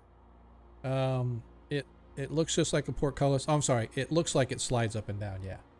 But you're not really Okay, sure. but it's still there. It didn't move. Yeah. Okay, I'm gonna send my dragon back up to the party and start to walk in there. Okay. Oh, did not mean to do it that far, but okay. Anybody else joining Nilo? Or are you guys going to wait for her? I just want to make sure before. Your earn or keep. Okay.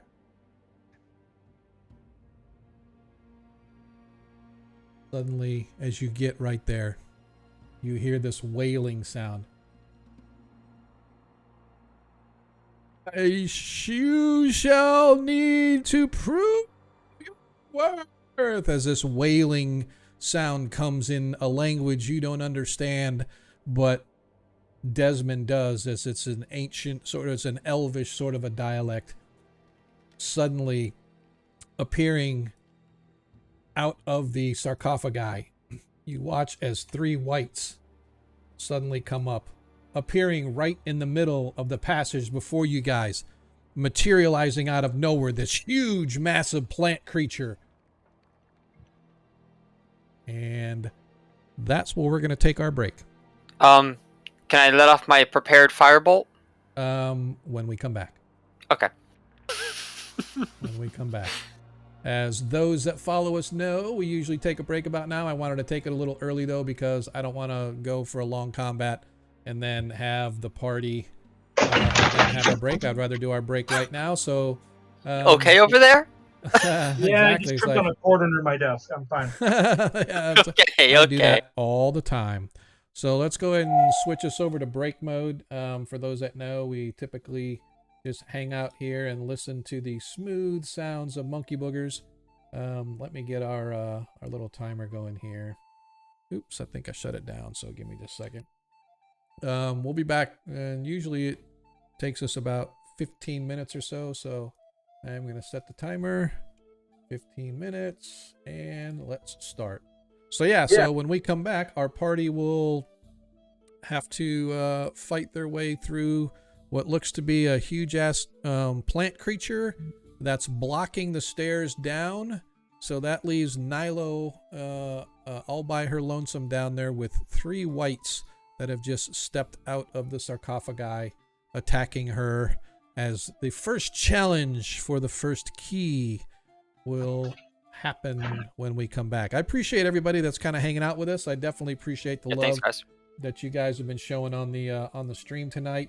Don't forget, our party could always use nat 1s and nat 20s. We have none right now. I do want to mention though that, and I should have mentioned it at the top of the stream, I totally forgot, Desmond from last stream, you do have advantage still attached to your sheet. So you have an advantage roll whenever you want to use it. So that is available. So anyway, appreciate you guys hanging out with us. We'll be back in a few minutes, and let's see if our party can make it through the first challenge to get to the first key, which obviously there's probably 2 keys because there's 2 keyholes in the door. We'll be back in a few. Thanks for hanging with us.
Hello, my children.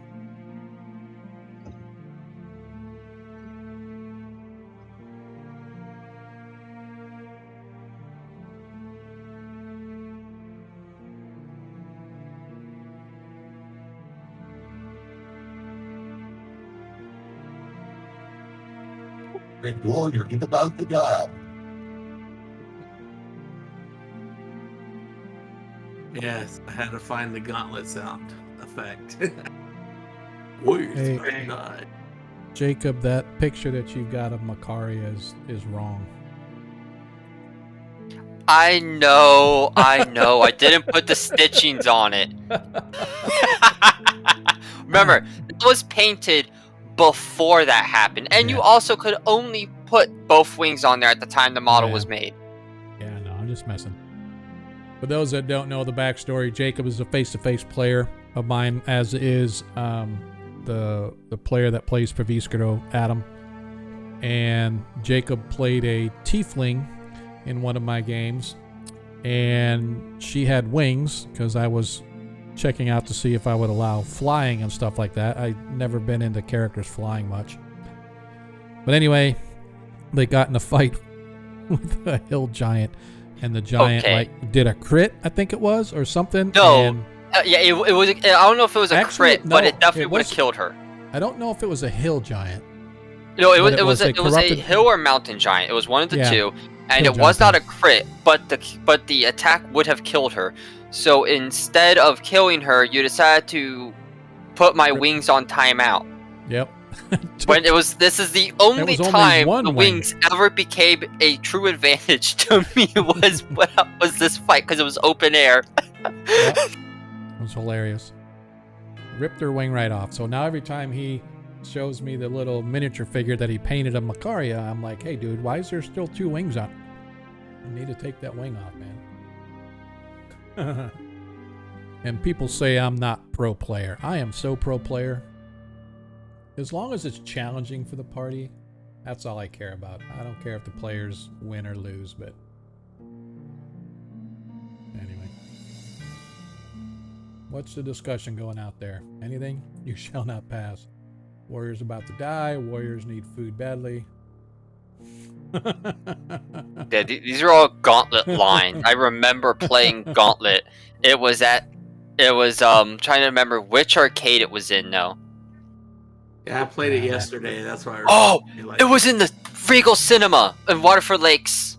It was in the Waterford Lakes Regal Cinema. They used to have a Gauntlet there. That was it. I played Gauntlet on a Commodore 64 back in 85, 86. So, different Gauntlet, I'm sure. Yeah. Come on, quit flexing on us. Yeah. My first introduction to that RPG genre would have been Champions Return to Arms for PlayStation 2. Mine was Zork. I had Zork, the Bard's Tale games for the Commodore 64, and Eternal Dagger was one that we got kind of bootleg, and my cousins and I could never figure out what we were supposed to be doing with the game. There were places we just couldn't go and couldn't figure out what we were doing. Yeah, mine was Zork, and then Wizardries, and then Wizard's Crown, and then King's Quests. The Quest for Glory games. And the Gold Box D&D games I played a lot of too. Yeah, I got all those. Actually, they work on this machine. It's just funny. They're very cheap on Steam now with a modern port of them. Yeah, they had a sell. You can get all of them for like $7 or something. I got the new remastered Red Alert. Alright. Got a couple And I minutes got left Wizard's here. Crown. Don't Oh, forget to go out and there Rogue. and update your drink, get your favorite snack of choice. Me, I got some new pretzel flavored goldfish I'm chowing on. By the way, I am living my best bachelor life right now. My wife is in South Carolina playing nanny to our grandson for the next month and a half. So, Oh, nice. No, not nice. I have to learn to cook for myself, dude. Can't all be ramen noodles and hot dogs. I got to be able to cook something. Party. So, yeah, I was about to say, Sean, when's the party? I keep saying what I should do is I should stream every night just to see, but Hey, man, I'll bring the Hawaiian pizza with me. You're like Tom Hanks in the Bachelor Party. All right. Yep. Nah, Hawaiian pizza's horrible. The Canadians do not know how to make a pizza. I like pineapple on my pizza. Oh but it's yeah, not no, my I love favorite type. pineapple on a pizza, but pineapple and ham, they do not, and the pizza stuff, it does not go together well. I don't like it. Canadians screwed that up. What I do like though is pineapple and meatball. That's a good one. Pineapple on pizza is blasphemous. Stop it. Yeah. Listen, let's all agree that anchovies on pizza is blasphemous. Yes. Yes, There yes. we go. We can agree with that. No, it's the best. All right. Like That's fish it. on Okay, your pizza? so Sean, he's gonna disappear. He is. This is his last session, right? No, he's just going to have from now on forever. St. Cuthbert has cursed him, so he'll have disadvantage on every roll, every check ever for now in perpetuity. And as a general rule, nothing with more than 4 legs or fewer than 2 should be eaten.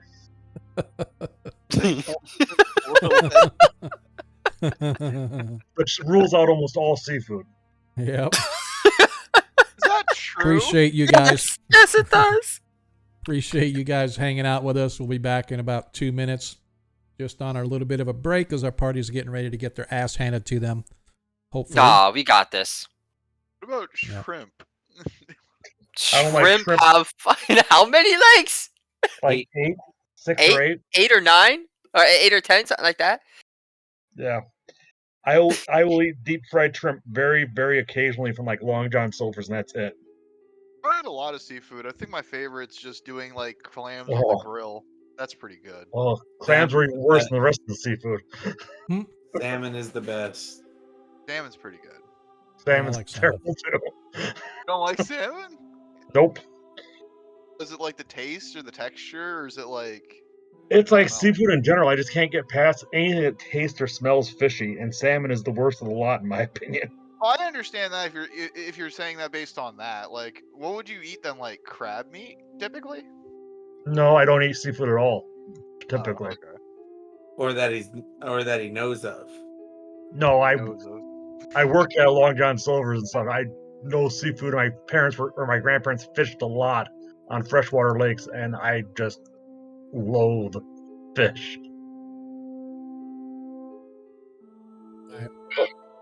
Getting ready to come back here. Hopefully you guys will stick with us to the end of this.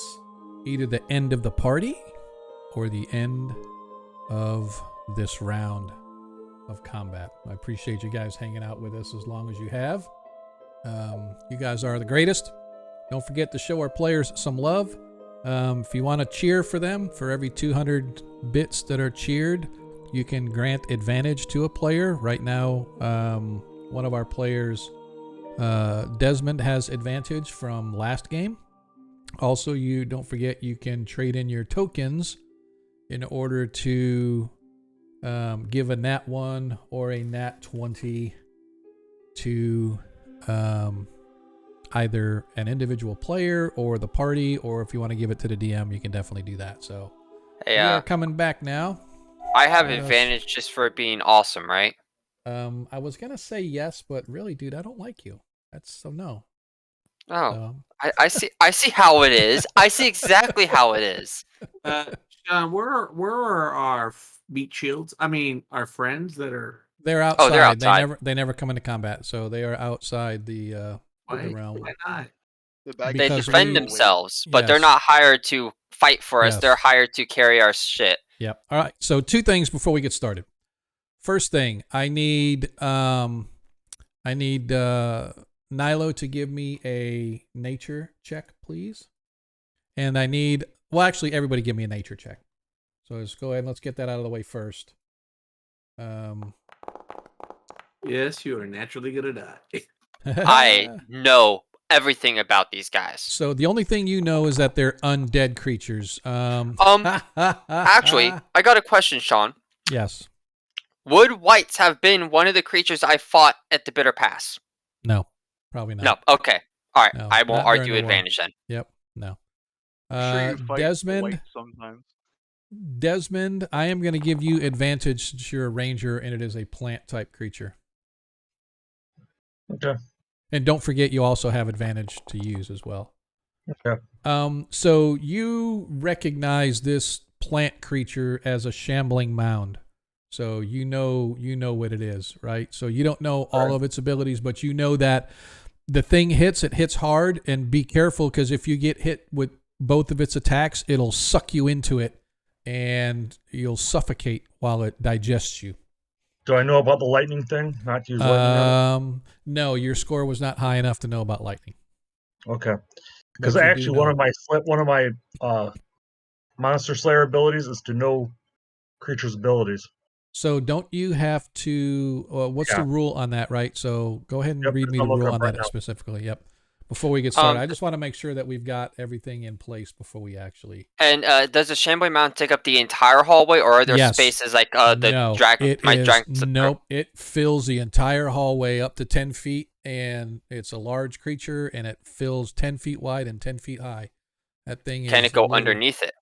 I am going to say that your creatures can go through, but they will not. I am not going to grant them the flyby because there's no room to be out of range from it, right? To go in and do the flyby because it's just completely plugs up the hallway. So I'm going to say if you do fly through, I will allow you to fly up to it and fly in its face and get out of the way, but it won't be able to fly through it. Make sense? Damn, I was trying to get my dragon on my side of the mound. That's okay. You can. I believe is it an action to cause it, or is it like a bonus action to cause it to disappear and then come back? You can bring it back. Let me double check. I forgot about that. Yeah.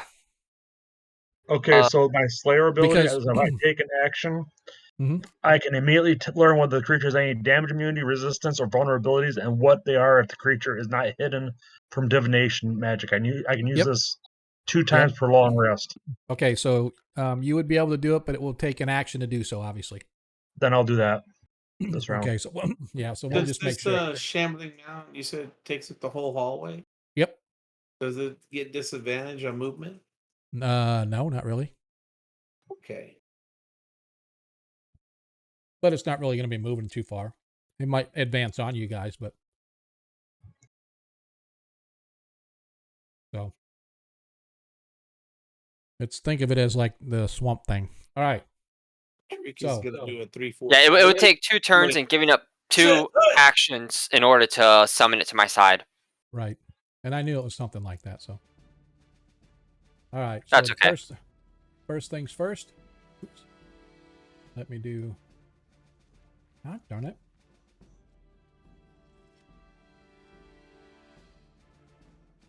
I'll make sure that I've got everybody. Go here, and I need to remove this one. And remove that one. And remove that one. So now, let's see. I want to make sure I don't have 2 of Desmond. So I got Nilo, Perviscro, 1, 2, 3 whites, a shambling mound, Desmond, Ragnar, Tarikas. All right. So we have everybody. As you guys, like I said, as Nilo goes to walk in, suddenly you heard the wailing in an elvish tongue, but more, it was common language, but it was like in an elvish sort of lint to it, sort of matching the wailing, moaning sound you heard coming from behind the center door in the upper chamber. It basically says, you must now prove yourselves worthy. And bursting out of the 3 out of the 6 sarcophagi, you see 3 undead-like creatures with this pale, mottled skin. They've got their armor is old chain, and it's sort of sparkly, but it's still rusty at the same time. And they're dirty and filthy. You could see their nails are almost like razor-sharp claws. They have within one hand a glittering longsword, so the sword itself looks like it's in pristine condition, just like much of this other place. It appears to be under some kind of a protective magic, but they burst out and they attack Nilo. Just as that happens, materializing almost out of thin air, but out of the walls and everything, it's just sort of this massive, huge monstrosity made of plant material just sort of appears as Desmond instantly recognizes it as a shambling mound. Nilo, go ahead and you get your prepared attack first before we start initiative. Alrighty. Yep.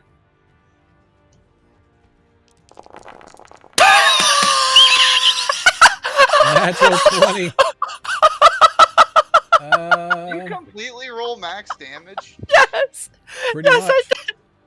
I'm gonna have to check your scripts, man, just to make sure that I'll go double check too, cause You completely rolled max damage on that roll. What oh the wait, hell? no, those are dice. Those are dice. That's not flat numbers. I just that's got flat lucky. numbers.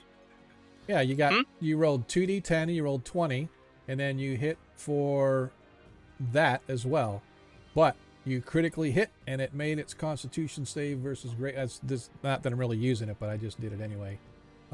So as soon as this thing leaps out, Nilo's like almost like she knew it was coming. She releases this fireball, blasts it back into it, goes lifting up off the floor, sending it crashing back into its sarcophagus. I want to make sure. Okay. I want to make sure. Okay. As it now is time for combat. So, I will roll for the NPCs. If everybody will please roll.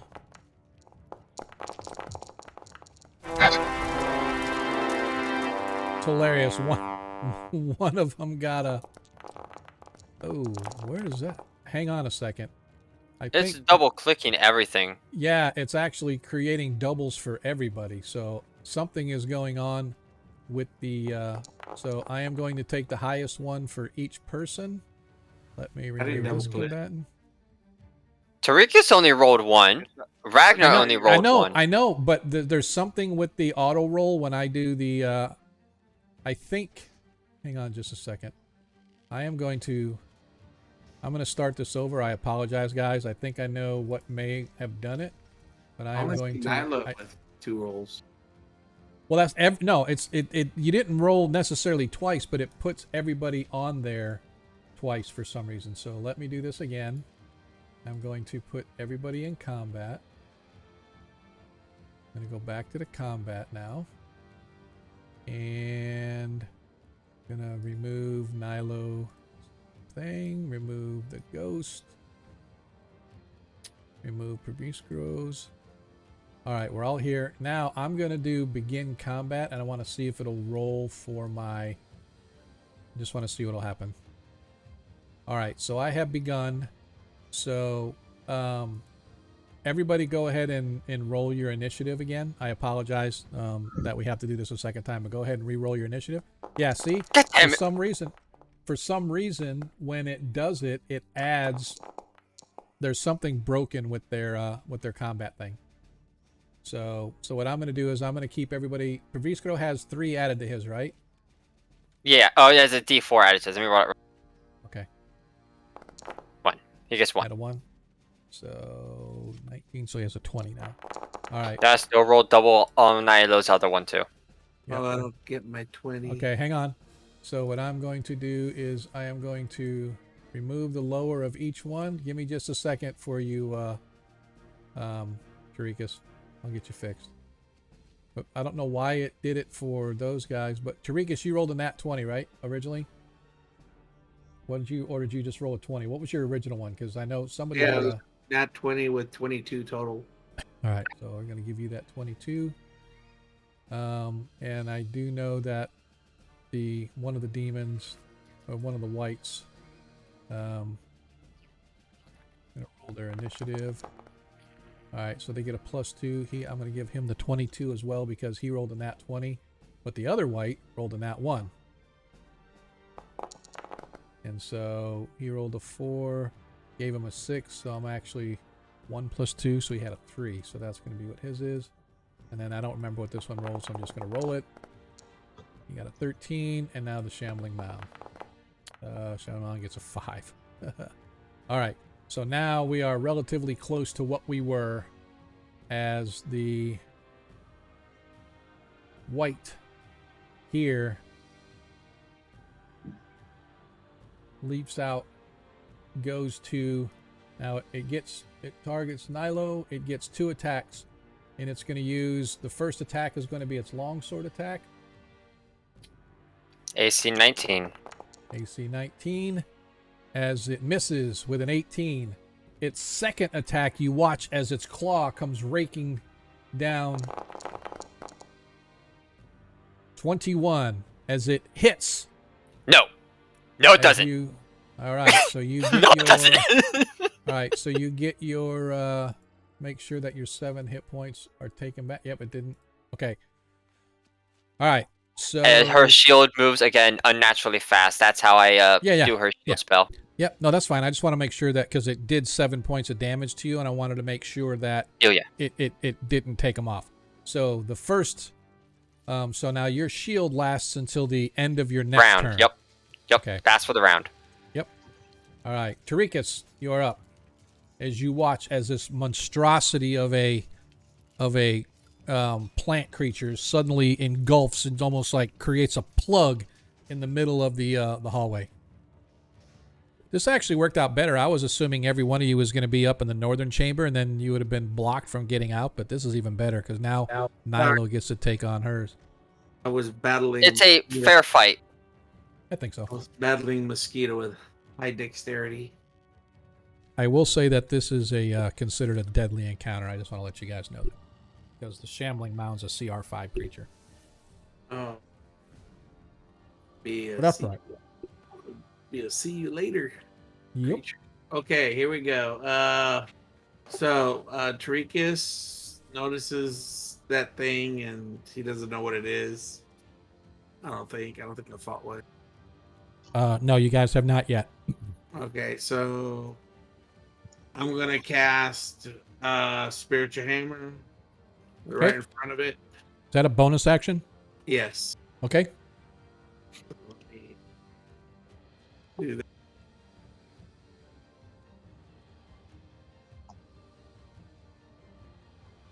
Okay, sorry. It was lagging to target for some reason. Oh, good. All right, let me cast a spell. Spiritual weapon. Where are you at? Under cantrips. No, Oh, it's under spells. I mean, 2. level 2. I thought it was level 1. Okay, even better. Waste those high level spells, boss. The night is young. I don't see it. Because St. Cuthbert kicked you in the nuts. It went away. That's what you get for those new gods. I don't see the spell. It's there. It's right down there in alphabetical order under second level. You have to scroll all the way toward the bottom. It's in because they're alphabetical by spell level, so you got to go down to second level. Yeah, I don't see it unless It's literally like the third one up from the bottom. They're all in alphabetical order under. Yeah, I got a whole person. It's not there. Hold person is a Second level. Is it? But I believe it's a medium humanoid only because it's hold person, not hold monster. I don't see. It's not there. Are you looking on D&D Beyond? No, I'm looking. Yeah, I mean on your because I'm looking on your thing and I see it. I don't see hold person. Oh yeah, I do. So it goes borrowed knowledge, asterisk. Well, I don't know where you're getting these spells. I got to figure out where they're from because some of these spells that got imported are not book, right? But anyway, I know that spiritual weapon is. It's all the way at the bottom. You've got like 10 I didn't or show 11. up on this for some reason. So there's nothing I can. Oh, click. I'm seeing all of them. Maybe you're not seeing all of them, but I can cast it for you if you want. Yeah, go ahead, do that. All I right. can't. It's not on my spellbook for some reason. It was last time. You're casting it as a 2nd level, right? Yep, as the regular level. Yeah. Yeah. I think Borrowed Knowledge is 18. from one of the new supplements. And you wanted it right there. Right in front Right? of me. Yeah. So that's where it is. And so you hit. Oh, Spirit's Weapon hits Tarikas. That's kind of stupid. Let me go here. Yep, didn't do any damage. All right, so roll your attack hits with a 25. Go ahead and roll whatever damage is. Just use a regular dice roller instead of the spell. I need to look on D&D Beyond to see the damage. It's 1d8 plus 4. Yep. Okay.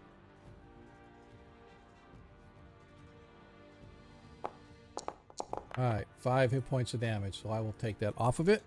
All right, and then I'm gonna cast my Toll of the Dead. Okay.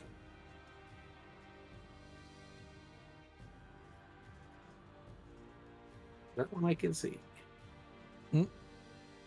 Weird that you can't see it on yours, but I saw it. Yeah, it's not there. I thought it was. Wait a minute. Oh, but the Shambling Mound succeeds on his saving throw with a Wisdom saving throw of 19. Woo! Okay. I'm gonna move back just 10 feet. Okay. Is that it for Tarikas? That's it. All right, review scroll. Привет. Shambling Mound. I'm gonna. It's so weird that. Yeah, this is really bizarre. So really quick, can everybody see off to the left of the map? There's this little gold circle. Okay. So for us, there is a line, but it looks like there's a vision cutoff going up the stairs. Yeah, and well, yeah. So, but if you go outside, like if you look on the stream, you should be able to see it. Yeah, I see this. Sure? I see it too. So Yeah. you see the gold. So for some reason, originally when this thing first loaded, there was a image or there was a token of Praviscro right there.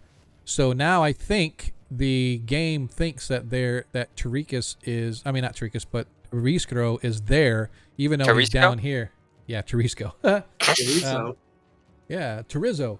But anyway, it's weird that for some, so Foundry is like weird. It's not showing me, because I was looking, I'm like, why do we have double these people? And I think I'm willing to bet odds that there's a second set of tokens on this map. There's a second set of tokens on the map that I can't see, and it's not showing it to me.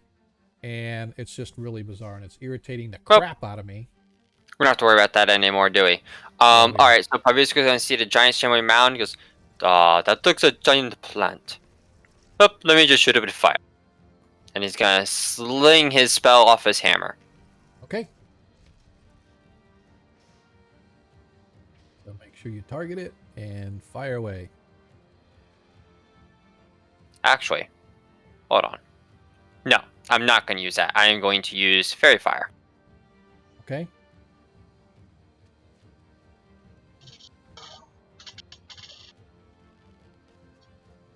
No, it's not doing it. Let me untarget it.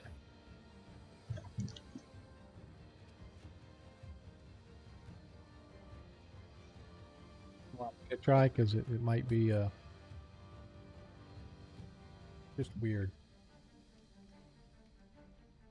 Hang on a second. It's kind of, that's why. Hang on, let me do this. Don't go. Got it. Hang on, don't go nowhere yet. Yep. I am going to remove this guy. And now. Yep, I gave him the 22 anyway. Now I'm going to move this back. There. For some reason, yeah, this is really stupid, but okay. Anyway, go ahead and do now. Go ahead. I got it. It casts Fairy Fire on it. It needs to roll a DC 15 Dexterity save. What does it have, like a -3 if I recall? Not for sure, but it's big and looks slow. It should be weak to this. oh, almost a nat 20, but he fails with a 13. It is lit up. Target is marked. Go and do what you do best.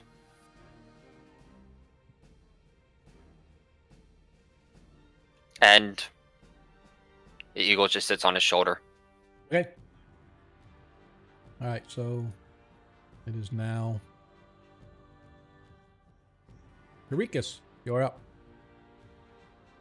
Again? Oh, you had already gone? Okay, I see what happened. Okay. Oh, I'll take another attack. No.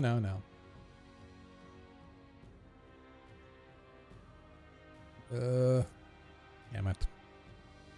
I'm gonna do this. I'm gonna make this so that he put right where he's supposed to be. All right, so Viscera went. Nilo. Now you're up. All right. I am no longer apologize shielded. for the hiccups. Problem. You should be shielded. Oh, No, this I'm is no now longer multi- shielded. This is Got a it. problem. Yes.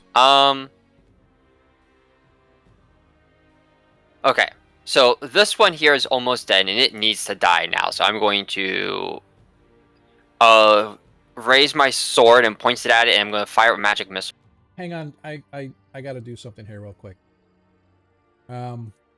You hit it with a firebolt the first time? Yeah.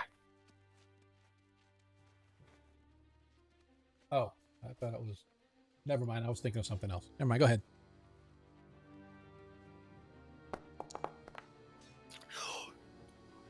Was it that 15 damage? I don't... Man, there is something with your dice rolls that's doing max damage, and I want to look at to see. That's another 10 damage. Yep. I want to look and see. Hey, all my longsword swings have not been rolling max.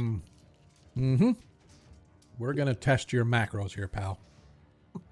It's all right. I don't care. I don't. As you watch as the firebolt leaps across, blast as it sort of steps out to come back, boom, you blast it again. You took the other 10 off, right? Yeah. Okay. Yep. It automatically did it. It only make sure it take off another 10. Yep. I looked. Yep. As it steps out, almost on its last legs, targets Nilo. First attack with its longsword. Excuse me.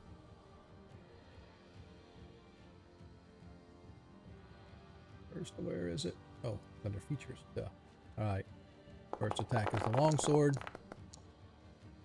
As it misses, as then it reaches across with its raking claws. Dang it! Misses it as well. Just bobbing and weaving. Bobbing and weaving. Bobbing and weaving. Bobbing and weaving, yep. Bob who? All right, Desmond, you're up. Bob's dead. Right. Javier killed him with a firebolt. You taking your action to see or figure out the effects of this thing or whatever? Well, I think getting to help Nilo is a little more important, unfortunately. Okay. I'd rather study my targets, but yep, she had to go off and get herself isolated.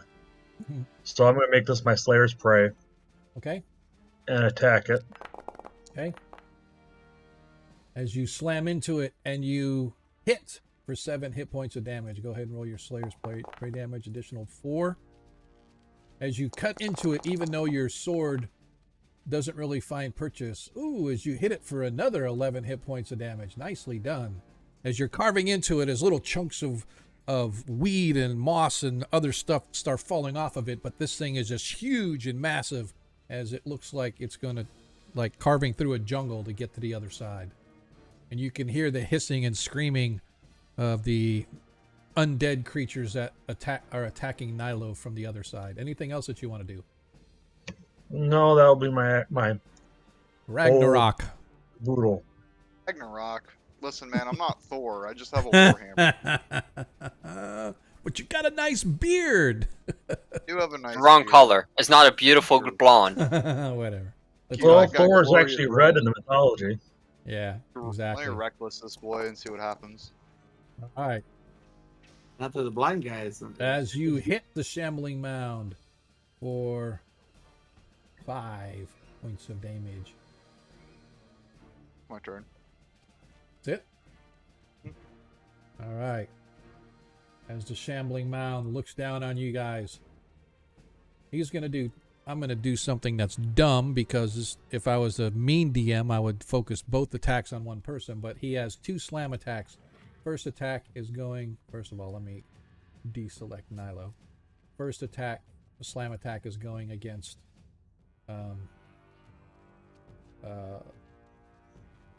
Ragnar. As he slams into you with a 24 for 11 hit points of bludgeoning damage. The second attack goes after Desmond.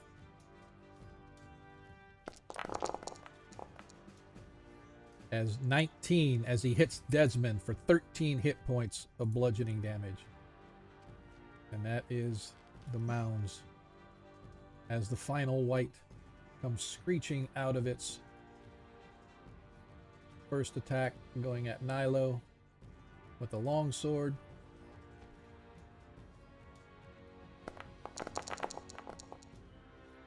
Denied. As the second raking claw comes across and is denied as well. Denied. As somehow St. Cuthbert has left the priest and jumped into the warrior. However, we are back to the top of the order as this one also targets Nilo once again with the longsword. Misses. How about with the It would actually string? be Beret and Bakob. There we go. The second one, a 20 hits for 8. I thought you already had your reaction. Oh, no, it's new round. Yeah. New round. That's the one I want to block. Yeah, yeah, exactly. The other one is fine. I could take a D10 sword. Yeah. Jarikus, you're up. Okay, first thing, spiritual weapon. Okay, go ahead and roll your hit. All right. Off 20 hits. It's not +4. It's 16 plus I gotta look at the description. It attacks just as if it's your attack, right? No, it uses a spellcasting modifier instead of his Okay, strength. Yeah. gotcha. So it is wisdom. So why don't you just... 4. It is right. Oh, okay. All right, so you did hit, though. So go ahead and roll your Yeah. damage. And the damage, let's see, that's 1 to 8 plus 4. Okay. 12 hit points of damage. Nice. Okay. And do my companions not hurt? Everyone is rolling advantage, right? Oh, that's right. I forgot. It's on. You get advantage on the shambling mound. I forgot. Go ahead and roll a d20 plus 4 again. See if you crit. Oh. Did not crit. Okay, you're good. Right now you see that the Desmond and Ragnar have both been slammed pretty hard by the shambling mound. You can't see Nilo, so you have no idea what she's like. Okay. Well, then I think they look okay. Then I'm going to make it the objective to kill this thing so we can get to Nilo because we don't know what's happening Right. yet. Okay. So he's going to cast another Toll of Dead. Okay. Hopefully it'll work this time.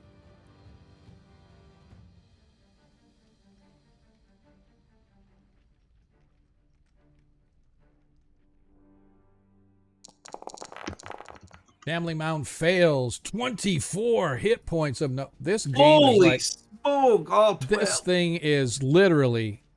This game is literally giving you guys everything you need tonight. Absolutely destroy. I'm gonna have somebody take a look at this because this is crazy. 24 hit points in necrotic as you hear this massive toll of a bell sort of ringing, and you watch the shambling mound shudder as several of its chunks of moss and stuff sort of fall off it, making it look a little smaller and a little bit weaker as St. Cuthbert has come to your rescue and seriously done some damage on this. Anything else from Jarikus? I'm gonna move up 10 feet. All right, Pravisco.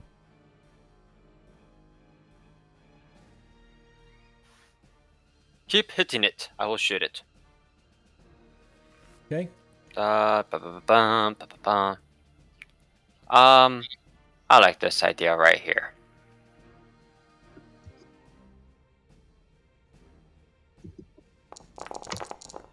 It's a plant. It's weak to fire, right? He slings his hammer and launches a bolt of fire at it. You watch as the firebolt hits it and it starts erupting a flame, and you see it sort of burn smokily for a second, and then the heavy, thick moisture that's in all the plant, it's all green, puts out the flames. Oh, and it actually did what it was supposed to do. I like it. That's kind of cool. As 14 hit points of damage of fire burst onto this thing as you watch, it sort of smokes a little bit and then it burns out as the heavy, thick moss and stuff sort of absorb the flame. Nilo, you are up. As your shield is now gone. Yes, it is. Alright, this one here is almost dead. I'm going to take my attack on it. Okay.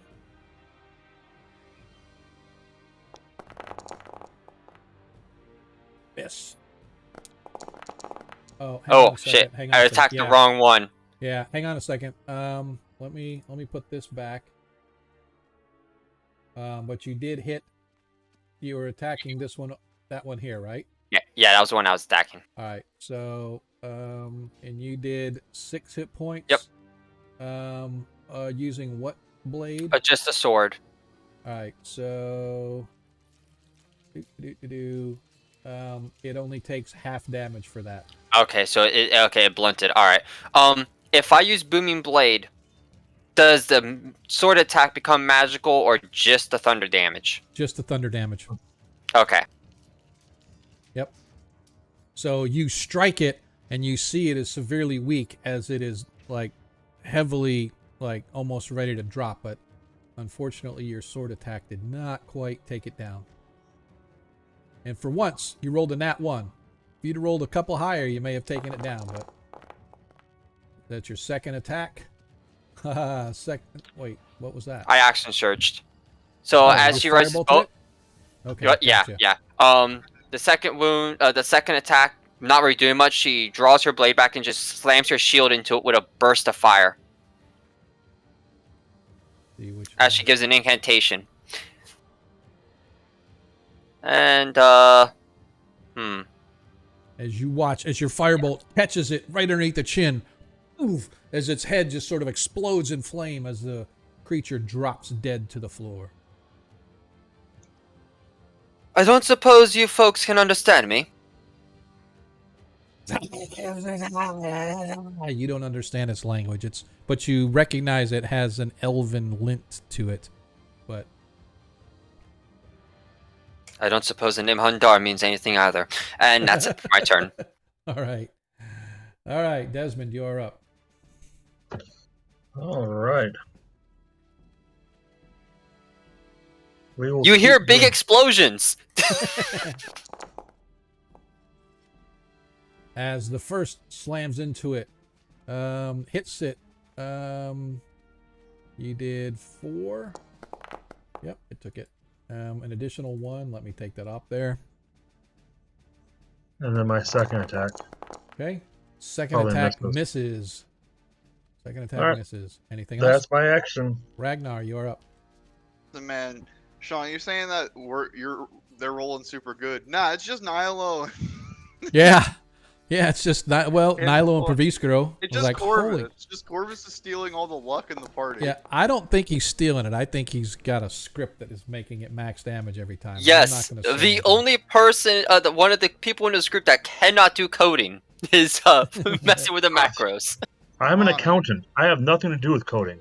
But you mess with numbers all the time. Slams into it. Once again, taking chunks of it off, although it still has a long way to go, it seems. As you start breaking off little chunks. I'm going to say, when this thing gets down to a certain point, I will tell you that there will be enough room for your things to fly by to aid you without being attacked by the Shambling Mound as well. As the Shambling Mound does the slam, targets both attacks are going after Ragnar.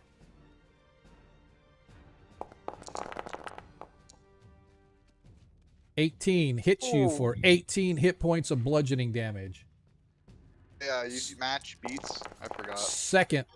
The second one misses, however. Lucky for you. As that is the Shambling Mound.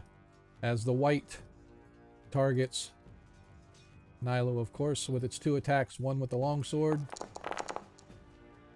17 hits for 6 hit points of damage. I'll take that. So you take the damage. Got it? And the second one.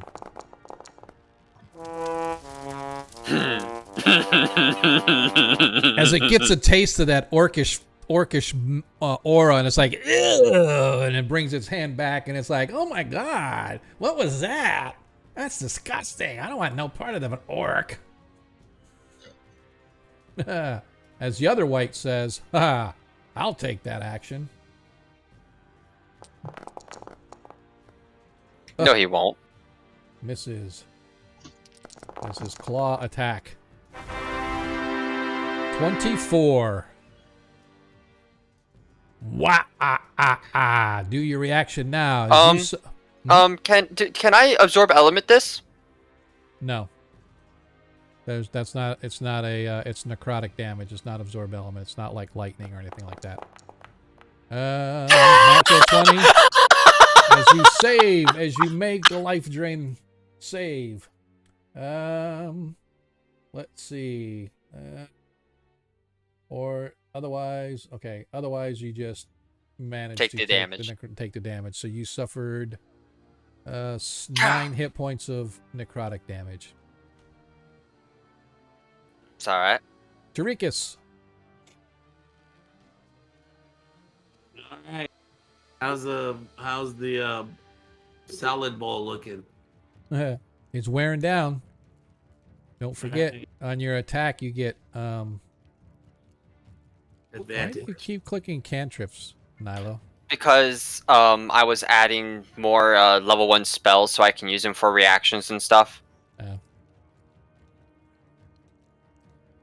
It's how I organize my numbers. Yeah, gotcha. That's fine. All right.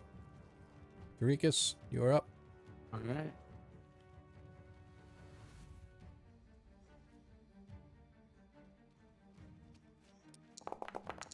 $17 hits.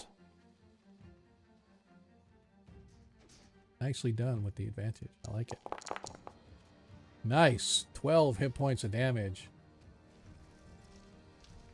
As you watch as a huge chunk of the shoulder of this creature gets blasted off by the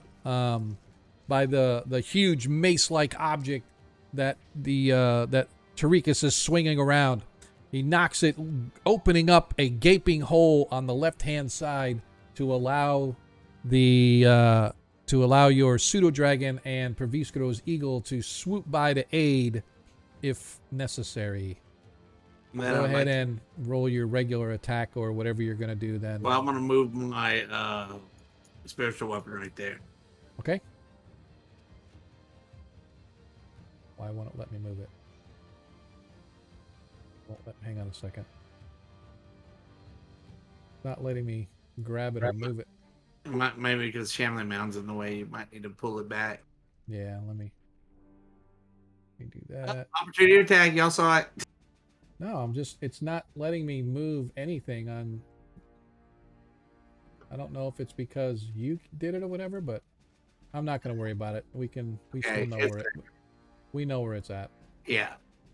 Right. And then I look at my companions. Do they look hurt still or the same? Well, they still look. They're about the same, but they still look hurt. They look very. Oh, hurt. I know why. Hang on a second. I'm an idiot. Our health bars aren't displayed. No, they don't show for us. They only show for the players. I can't see Desmond's. I can't see anybody's. No, so saying you can only see your own. Oh. I can't even see my own. I have to open it up on my token. Well, I can fix that. Hang on just a second. Let me go. I'm less than half to put in perspective. Less than half. How much is that? Can't give you an Yeah. exact number because you don't know that. Well, can you take a hit or no?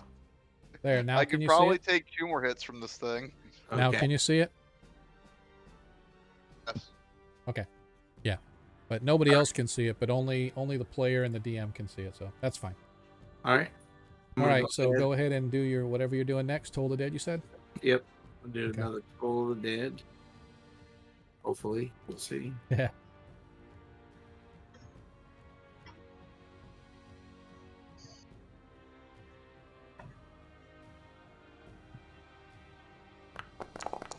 Hits the shambling mound. 22 damage for damn a 10 and a 12. Dude, you have absolutely slammed it. And it missed its throw by 1. It rolled a 14 instead of a 15. Damn. There's a As mage this thing bias is, today. as the bell rings, you watch as more and more chunks and moss of this creature just sort of drop by the wayside. And I move up All right, in True. distance to touch them. Paviskro. Yeah, I'm just yeah. He's going to swing his hammer around and throw some magic missile at it. Okay.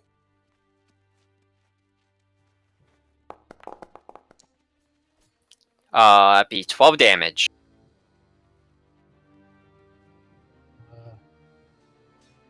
Okay. Nice.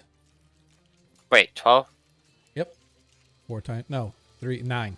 9 damage. My bad. An additional 6 to whatever it showed here. Yeah. Yep. Good. Okay. Is that it for Paviskro?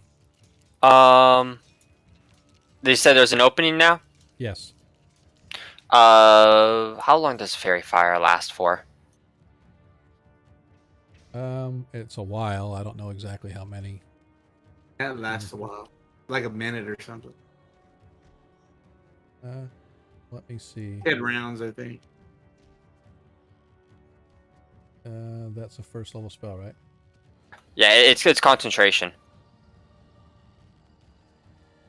So I can just keep I can just keep doing stuff as long as I'm not doing our concentration spell or get hit. Yeah, he's going to keep his stuff here for now.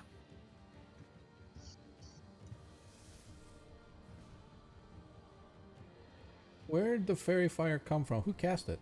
Paviskro. Oh, for some reason I was thinking, I was like, why did... Alright, so what is he going to do now? He's not going to do much else. He's just going to wait? Yeah, I cast a spell. Oh, Magic. gotcha. Yeah. I forgot, yeah, okay. And he's not sending his eagle or anything? Whatever? No, he's not. Okay, got it. Alright, Nilo, you're up. First she's going to call her eagle in. Her dragon, now that it can go through, it's going to immediately fly in. Okay. It can go 60 feet, so if it goes... Yep. What the?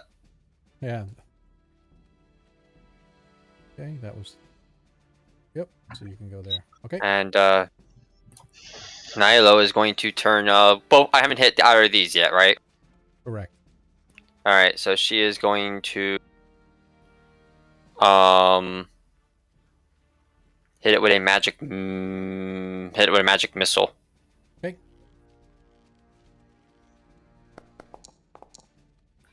Nice. Another 6 damage to it. As, she swings her sword around and, little bolts of fire come out of it. They pelt into the thing as its eyes sort of glow red and heated as it first damage that it took as it snarls at you. Says something in some unknown tongue, but it obviously isn't flattery. No, of course not. Is that it? Yeah, that's it. Okay. Desmond. All right. Don't forget This you time get I'll advantage. try to. Yeah, I was gonna say this time I'll try to remember my advantage for the first time this fight. Nice. As you Hey, look, crit, it helped you this time. 18 Yeah. hit points of damage. Oh, As don't you- forget. As you cleave into the creature and it drops. Whatever was magical force was holding it together sort of drops, and now you have this huge pile of sort of compost that's blocking the hallway. It's difficult terrain to move through, but you can still move through. So you can move a total of 20 feet instead of 30. Yep. As far as I'm gonna go. Okay. And I will be done. Bonus action, swap your prey over to one of the other guys. Yep. I will hit this. Let me get this set up. Are you a ranger? This guy. Yeah. Yeah. Okay. Yeah, well, vegetation shouldn't have any... If it's my favorite terrain, my favorite terrains are forests and mountains. Yeah. I mean, we are technically in a forest. Yeah, fine, whatever. All right, Ragnar, you're up. I have 25-foot movement speed, so can I even get through the creature? Yeah, you can. I'll give you the extra right to the edge. Because I was gonna try to get there, and then I was gonna try to dash to catch up to those guys that are beating on Nilo. Just don't forget your hip waders. If you want to do that, I'll allow the dash the extra feet. So yeah. What's that, Desmond? Don't forget your hip waders. Hip waders? Yeah. Yeah. It's a All shame. right. Next, is that it for you? Yeah, I'm gonna save my. Yeah, that'll be done for me. All right. As this one targets Nilo again.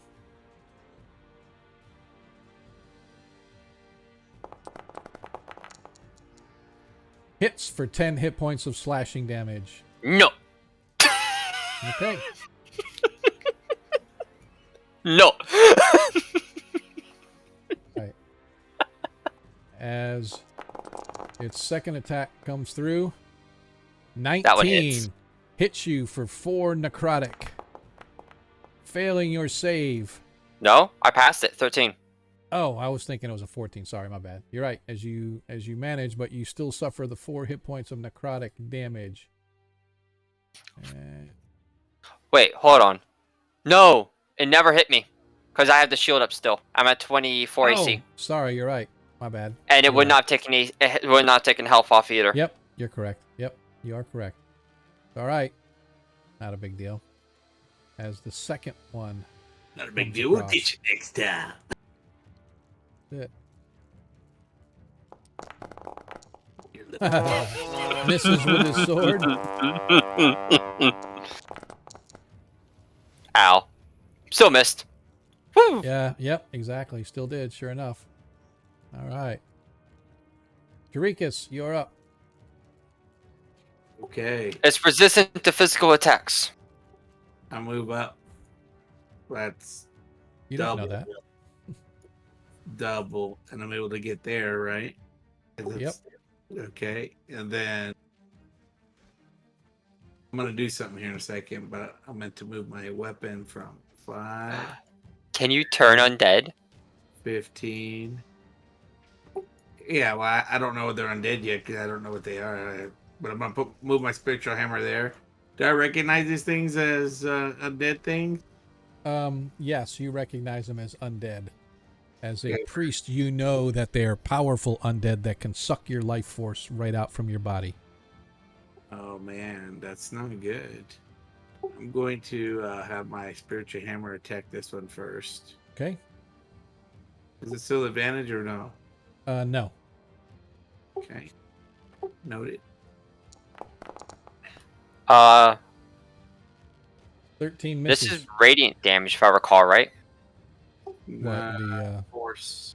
No, force Oh, damage. force. Okay, never mind. Yep. That's a good call from the devs.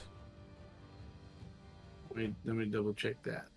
Oh, it is. It's not radiant. All right, you missed. Anything else? Yes, I'm going to go ahead and okay, I see them. So I can't do anything yet. So I'm gonna go ahead and does he look hurt? You can't really tell. Okay. Not But I seeing know this through guy's Nilo or the hurt. other. I mean, Yeah, I'm not even at half health yet. I'm good.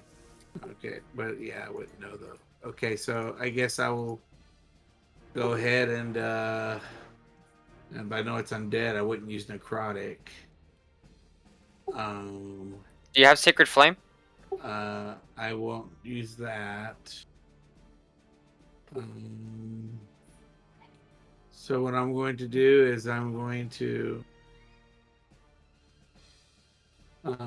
What am I able to switch to my crossbow and shoot? Yeah, I'll allow it. Okay, I'll do that. I'll take a crossbow and I'll shoot this guy. Whoops. Wrong. Me? What? Sorry. That That one's guy's dead. The one to the Oh. right is dead. That's why it's got the skull over the top of it. Oh, I thought I was wearing maps. This one right here. Okay. All right. All right, here we go. I think this will work here. It could. If we ever There get we go, to it. selected.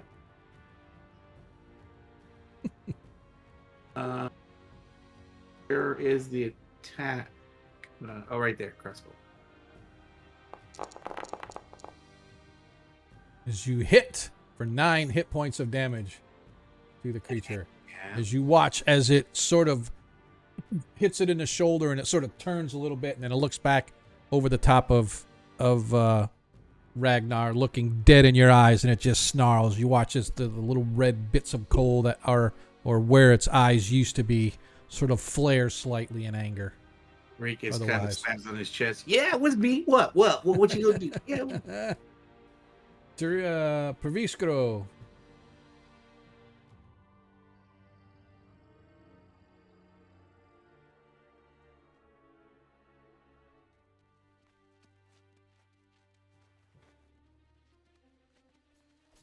He walks up 30 and then gives a command to his eagle. Okay.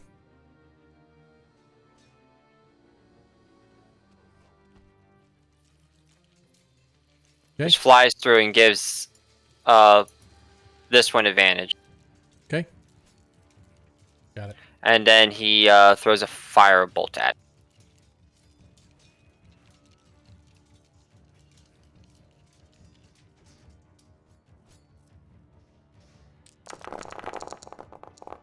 Nice.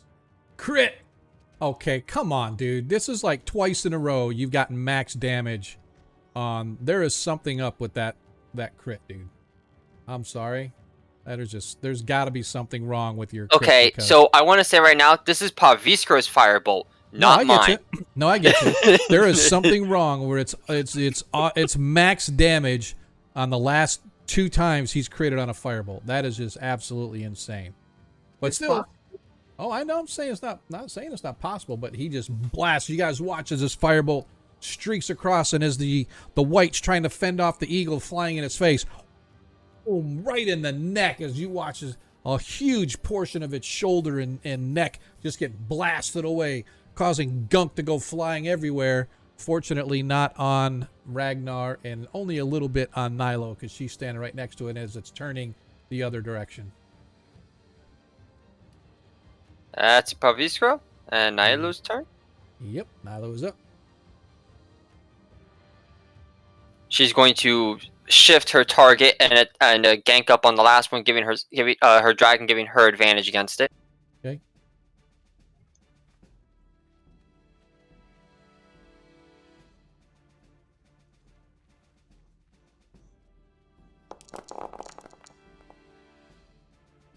$23 hits.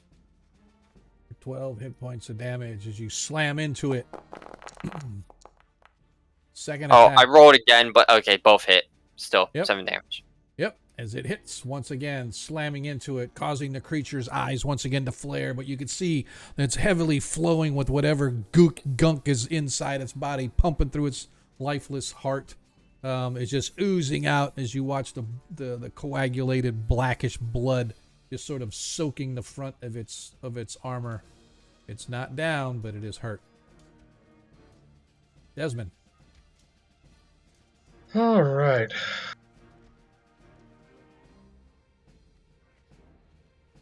One, two, three. I will target this guy with my sword. And The other way. What? As you hit. You're blocking my double thing, but that's all right. As you slam into it with your sword, as your hunter's prey does an additional damage. As you cleave through it, this on its last legs, you can just tell as you crit. Well, you don't crit, but you do like a serious amount of damage.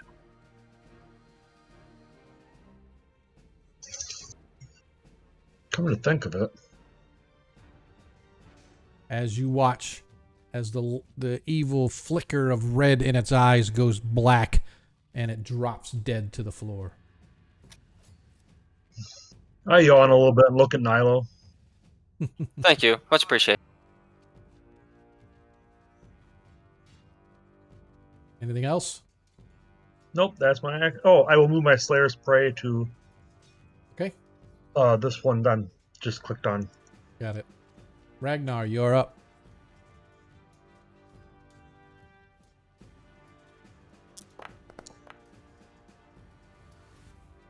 $18 hits. Why did we go advantage? Oh yeah. Wait, no. Reckless. Huh? Oh, reckless. Gotcha. Okay. As you hit the white, slamming onto it, as you hear it sort of snarl as you slam into it from behind. Is that it for you? Yeah, that's it. As the white rips around and targets you. Make sure that I deselect Nilo. As it whips around its long sword, slamming at you, and of course he misses. As he misses, he swings, but as soon as he does that, his claw comes right behind it. 17 misses. What's that? Oh yeah, I forgot. Yeah, let me do the long sword. Second attack misses. It's only the first attack that they do, right? Not both attacks? Oh, it's both. Okay. It's like mine. It goes for That's all all right. attacks. And all 4 attacks miss, because why not? Man, you almost had. You Listen, almost man, got a I'm a 17. little like garbage too. I can feel that. Have It's the all vibe. good. It's all right. Tarikas, you're up. It's all good. Had this great encounter, and then Praviskro blows it up with 3 maxed critical damages, or 2 max critical damages, and then 1 max critical damage from Nilo, and it's like everything's down. So it's all good. And then Tarikas dramatically takes his hammer and slams it down on the Yeah, is as it it, comes wraith? in. No, it's a white. A white. He goes, "You shall not hurt anybody else."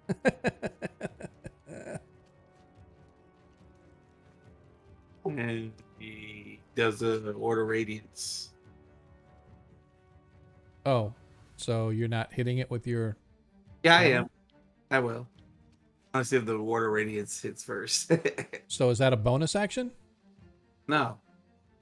Water radiance is my normal attack, bonus action. He's talking about the hammer, spirit weapon. Oh, I'm sorry. I'm thinking you got like a hammer in your hand. I'm like, okay, how are you going to do 2 attacks? Okay, gotcha. All right. Word of save, DC 15. Ah, he makes his save and he takes no damage. Isn't that advantage? Huh? The bird No, it gives doesn't. damage? No. Oh, okay. No. Now Just the spiritual roll. hammer shall. Hang on just a sec. Let me move this over for you.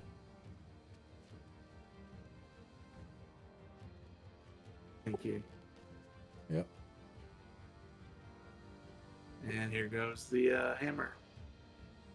Hammer time. Oh, roll. It's going to do 2. You can change this to a 1.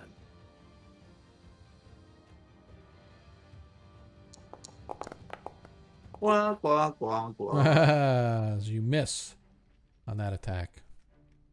It for you, Praviskro. Now it works. Eagle gives him advantage, and he's gonna throw something at it.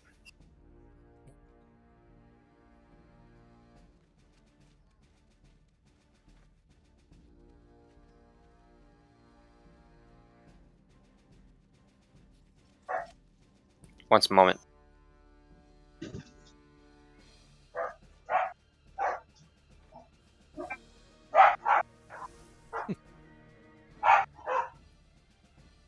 You Sorry about brought that. I got a phone call. He is going to shoot it. The dog outside, the guys outside coming down with your dog. Yep. Hit. Sorry about that. Okay. Yep. He just shoots it. Yep. Hit up for 13. What was that second 10 for? That was the advantage. Oh, got it. Okay. Okay. Nilo.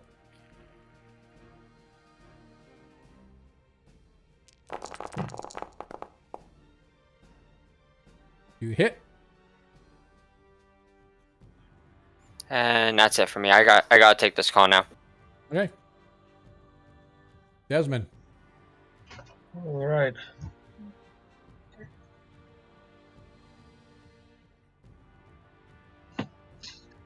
Sorry, just a second here. Yep, we're good. All right.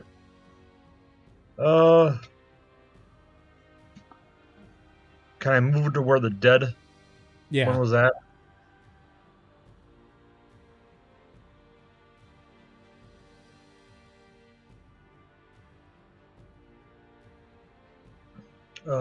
Sorry. Okay. Attack number 1. Yeah, misses. Attack number 2. Misses again. All right, I'm done. All right, Ragnar. Oh my. Oh my. Just die, please. Go back to death. Can I crit you? As you crit. Nice, but is not down. That it for you? This turn. From the very depths of hell, I spite thee. As it once again swings with the long sword. 17 as he misses Ragnar Stornhelm. And probably his last act on this earth as he misses with his life drain attack. Has Also, advantage. oh, thank you for reminding me. I keep forgetting that you're, because I forgot you did the Close, yeah. Reckless. Yep.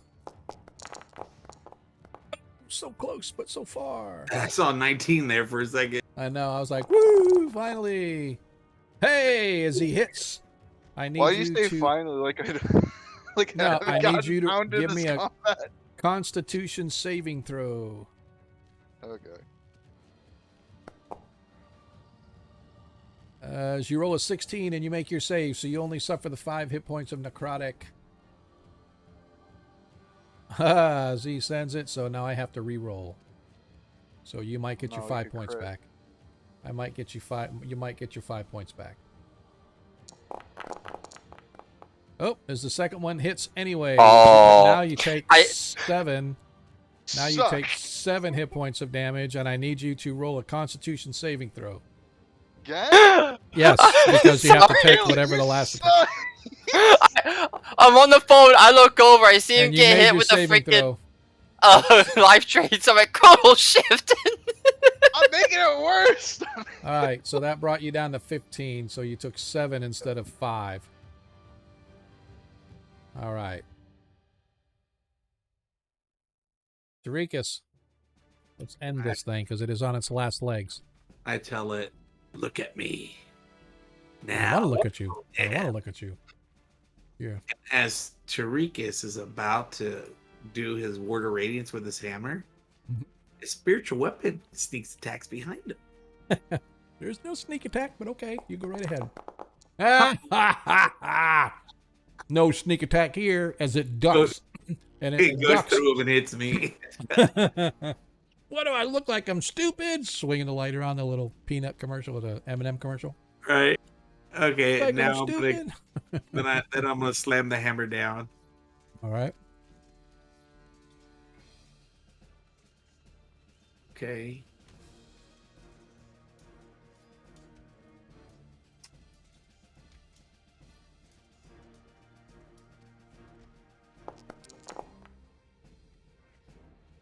DC 15 Constitution save.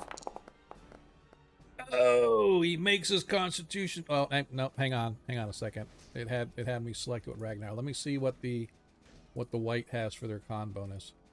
+4. They get a +3 actually. Oh, it was a +3. Oh, I misread it. So he got a 14. So he failed as the Word of Radiance takes the last hit point. No, I wanted to kill him. Don't swoop that bird down for him. Yes. Hang on, give me just a second here. I have to find something somewhere in here. What did I? Where? Tell Hang on. Marty, don't touch them. They are Yeah. dead. That's what it was. All right, give me just a second so I can get our music back on here. That's what they need. They need a creature that when you touch it after it's dead, you suffer damage.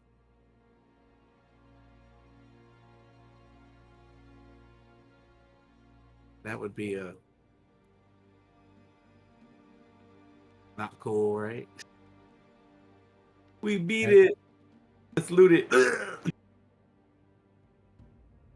Alright, it drops to the ground. Does the ghost reappear? So as you guys are standing there, you once again notice the air goes chill. Something begins to coagulate once again over the top of the stone circle that is engraved on the floor. The ghost sort of wavers. You can see it's a female, looks to be elf or at least some type of a fae, as it sort of gazes its eyes across all of you. And it looks, and it just sort of nods.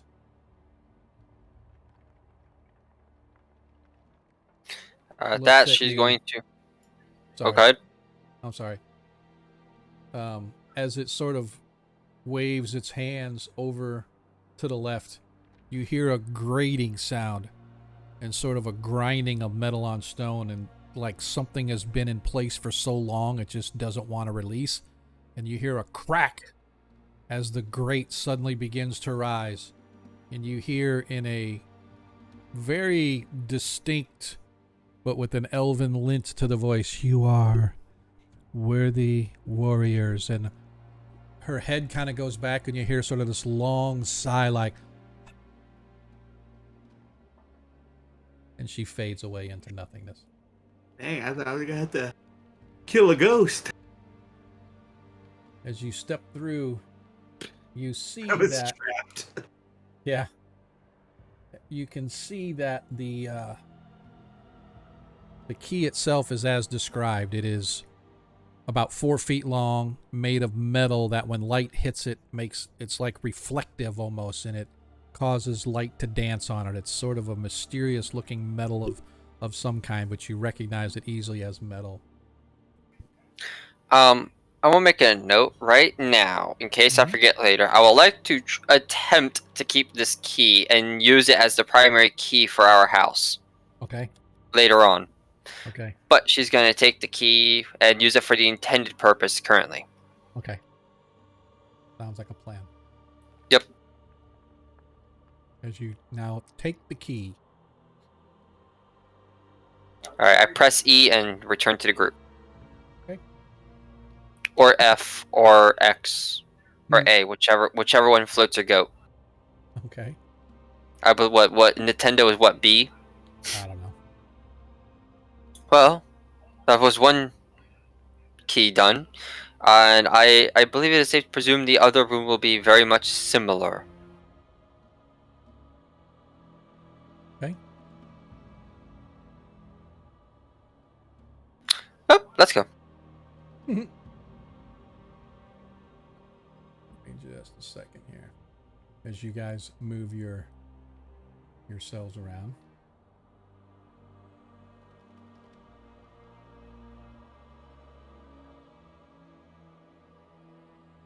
Is it? Sorry. I did it again. I should have just... Come on. Give me just a second here. I gotta find something that I originally had here, but now I don't. Be right back. Okay. I will... Good. That kind of gives me a second to kind of regroup here. It goes... There.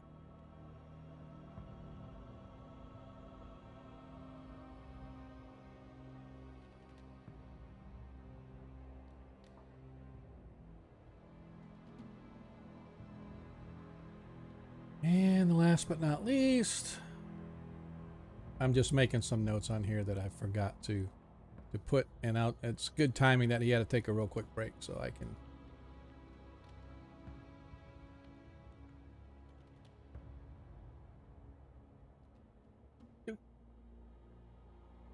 All right.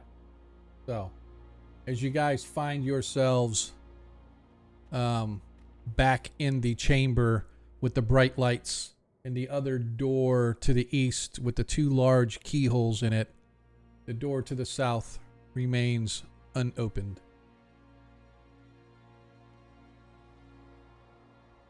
I'll move Tell Rag up. everybody now would be the time to heal up. Ah, yes, that is a very good idea. And let's see here. Who's all hurt? As Tricus asks among his party. Who is hurt? I am mildly injured from the fight. I believe Ragnar took a hell of a beating. I look at Nyla's wounds. Rub some dirt on it. That's just a flesh wound. No, I'm just kidding. I'm gonna go ahead and heal everybody with Channel positive energy. Oh wait, wrong I'm game. back. let's see. Oh hey, I can see Pravisko's life bar. Can't see mine though. Well, that's because I'm updating sheets so you guys can see. Oh, okay. All right. It's only displayed to the people that own the sheet, not displayed for everybody. So I'm going to cast Prayer of Healing. Apparently that's not on here either. Second. You better refresh your page because I don't I know did. why. Prayer of Healing is Might want to try re-importing Hold it. on a second. It's second level. No, it's not. Yeah, Prayer of Healing isn't on here anywhere. You sure that's this game and not on Yes. first edition? Yes, I'm looking at. Yeah, he's used it with us before. I'm looking at my D&D Beyond character sheet. Give me just a sec. I am going to re-import your character sheet, okay?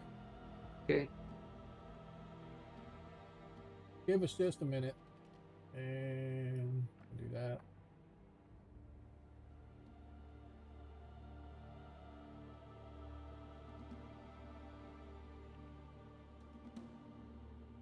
It may take a minute, so I will let you know when it's done. There you go. Yep. Looks like it's done. It didn't show up. Yeah, spiritual weapons there. It's weird it doesn't. Got Beacon of Hope, Revivify on 3rd level. Spiritual weapon, Lesser Rest, Locate, Find Traps, Hold Person, Prayer of Healing is there. So on my sheet. I'll close the sheet and reopen it. yeah, as I say, close it, refresh the page. Who knows? I'm not for sure, but No. Wait. No. you may end up having to. So I'll cast it for you. You're gonna cast it on everybody. Yeah. It's it does what is it? Yep, I will. I'll cast it right here. It's 2 to 8 Healing. plus. Max damage. Everybody got 16 hit points back. That's weird. Why did 2d8? Yeah, and then 2d8. Yep, times 2. Yep. So everybody should have gotten 16 points back.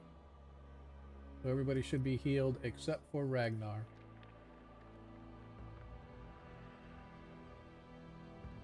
Everybody's at max hit points except Ragnar right now. Cool. All right. To subtract off my list here. It should have. Yeah, and it took all my spells away too, by the way. That happened. Yeah, that's what I'm saying. Well, I did a re-import and the spells disappear and then they come back. So I don't know why they're not showing. You may end up having to log out and log back in. I really don't know. I'll do that. Yeah, I'm not really sure what's going on for you, but I think we're okay here. Everybody's back up except for, like I said, Ragnar's down a few, but as you guys stand in front of the door.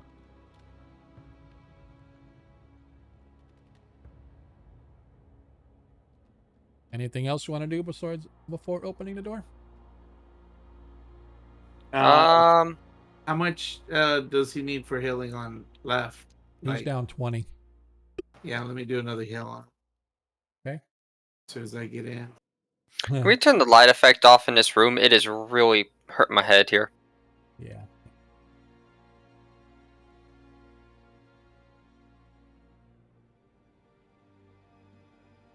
Appreciated.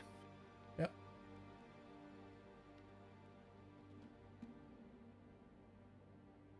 Whiner. Womp womp. Bitch, I do what I want.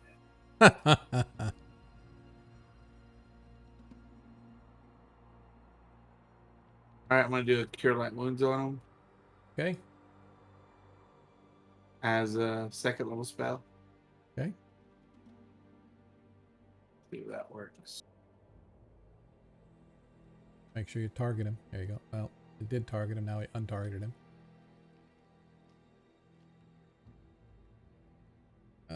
Looks like you targeted. Yeah, you targeted Desmond. There it goes.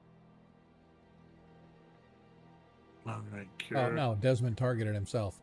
That's kind of weird.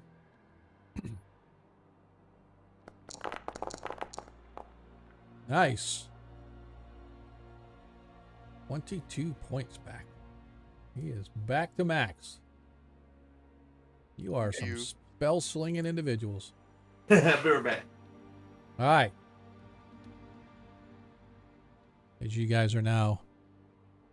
Don't forget to deselect him because the next time you roll, it'll roll an attack against Ragnar. Somebody better tell him when he comes back. All right, so you guys are standing back in this main chamber. The large doors to the east with the large keyholes, along with the door to the south. Let's go! Okay.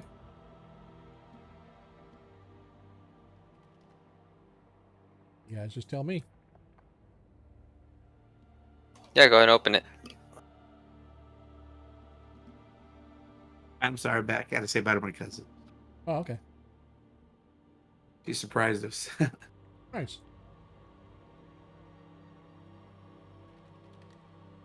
All right, who's opening the door?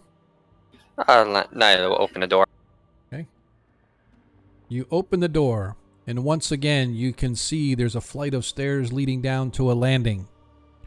The difference is, at this landing, there appears to be a small hallway leading off to the right, while another flight of stairs leads down into a chamber very similar to the one that you just came out of.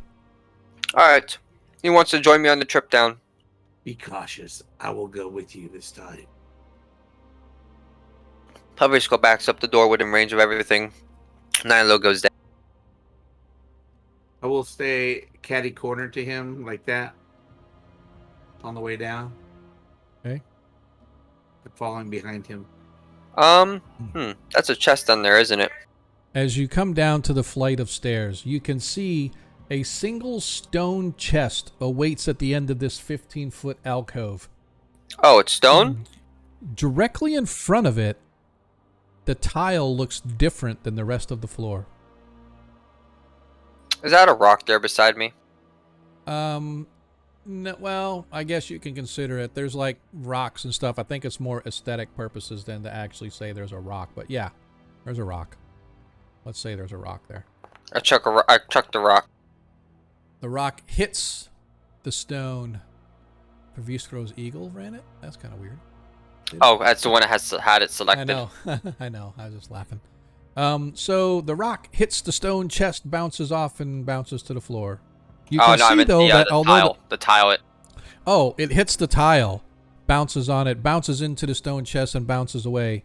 You can see that and tell that the chest is made of stone, but it looks like it could be open because there's a clasp on it, but no lock. Mm-hmm. But nothing seems to happen when the stone hits. I'm gonna roll a skill first. Okay. Now, in your game, can mimics mimic any shape or only wood? No, they can mimic anything. Any shape. Okay. Yeah. All right. I just wanted to roll before I asked that question. Yeah, you've heard of mimics, and they can take. It might look like stone, but it might not really be stone. But it looked like stone and sounded like stone when the rock hit it. Because traditional mimics used to only be able to mimic wooden shapes.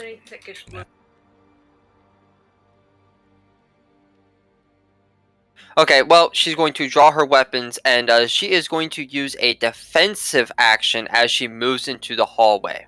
Okay. Wait. She's going to stop before she steps on the discard tile. Okay. Allow me to go. Are you sure? Are you sure about that? Raise my shield. I'm sure. Very well. Go ahead. That's the wrong way. That's Tarikas. She was walking toward the chest. You Can't step see up. nothing. What do you mean you can't see nothing? Yeah, you took my light off. Why'd you take your light off? Oh, you did, I think. Oh, yeah, that's why. Let's do this. How's that? Can you Oh, see now? yep, there you go. You see now?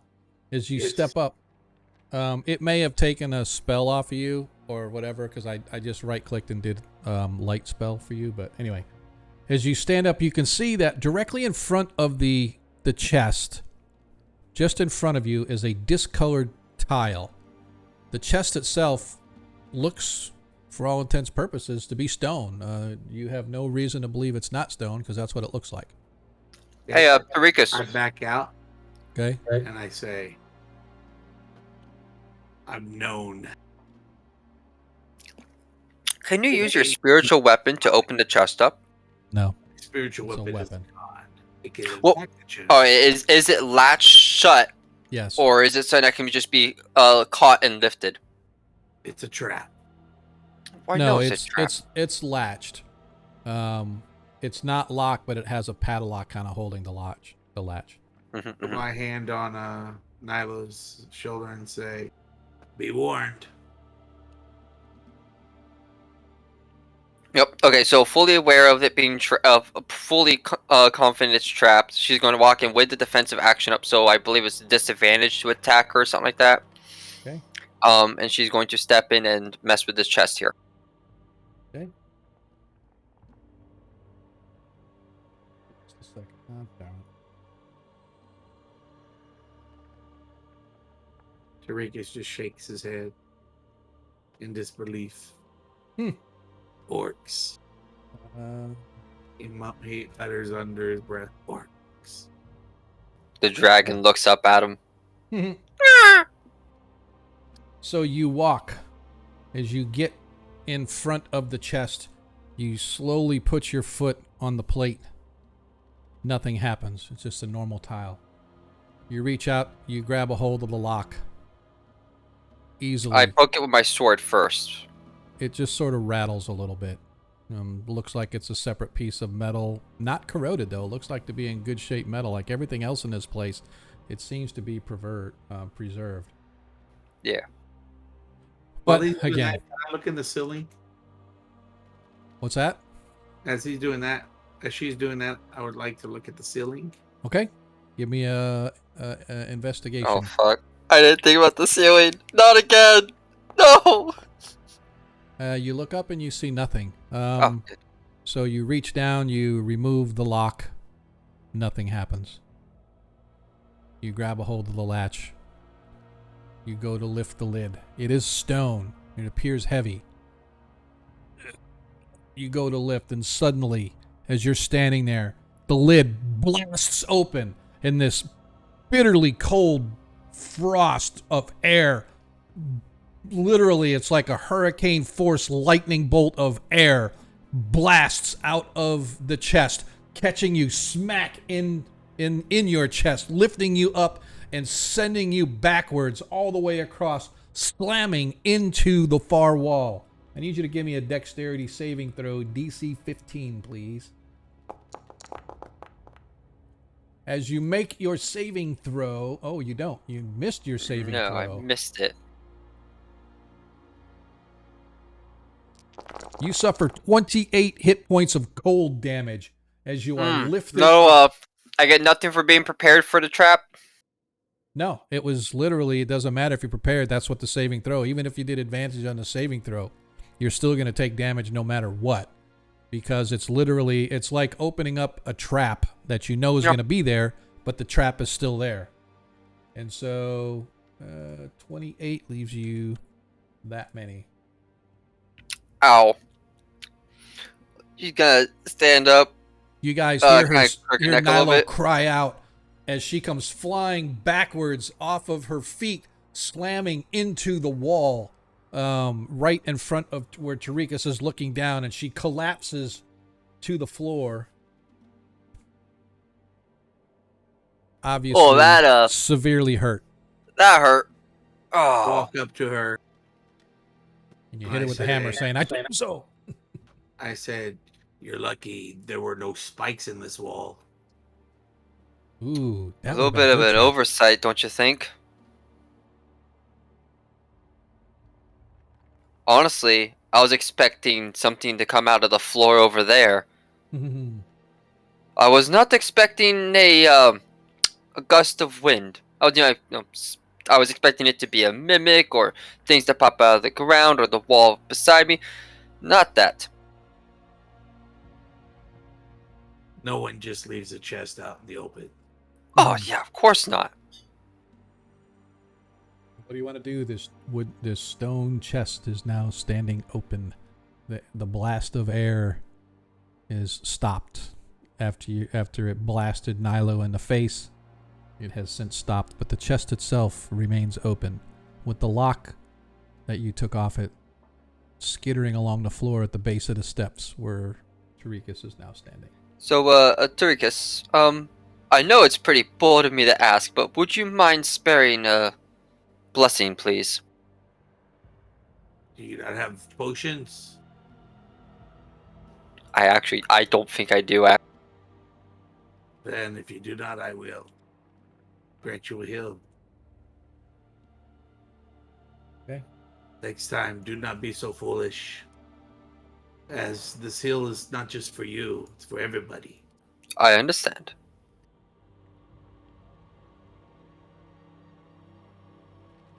And I'm going to, let me see how many spell slots I got left.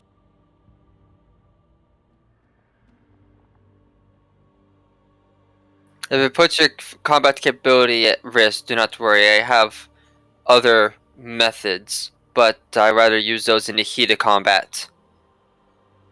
When it's not. No, I can heal you. Okay. I'm gonna heal. Let me see. I target you.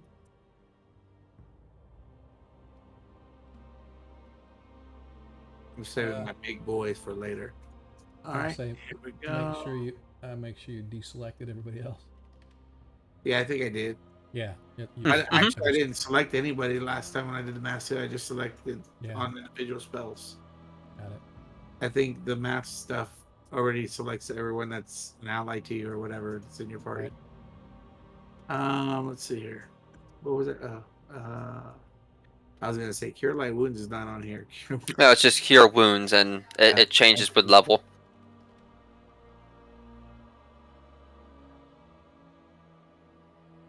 Yeah, it's not rolling or what? What's going on? I believe you a life cleric? Oh, there it goes. Oh. I had to scroll down some more. You're good.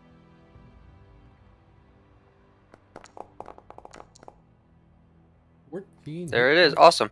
Okay, appreciate it. And I think Saint Cuthbert as well. Why is it showing 14? If he's a life domain. Life domain gets extra healing. That is weird. Okay. Yeah, life domain we get +2 plus the level, and then plus your spell modifier. All right. The chest is open now, right? That is correct. I'm gonna go look into it. I'm gonna try to keep my distance at first in case there's anything else. Okay. Give me an investigation check.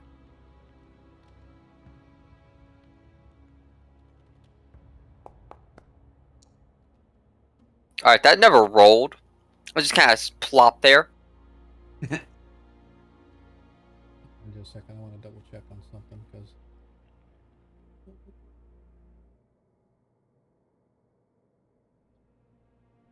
something missing from my document here. I'm trying to figure out why it doesn't have it. Oh, right. +4, +3, yeah. Plus another 7.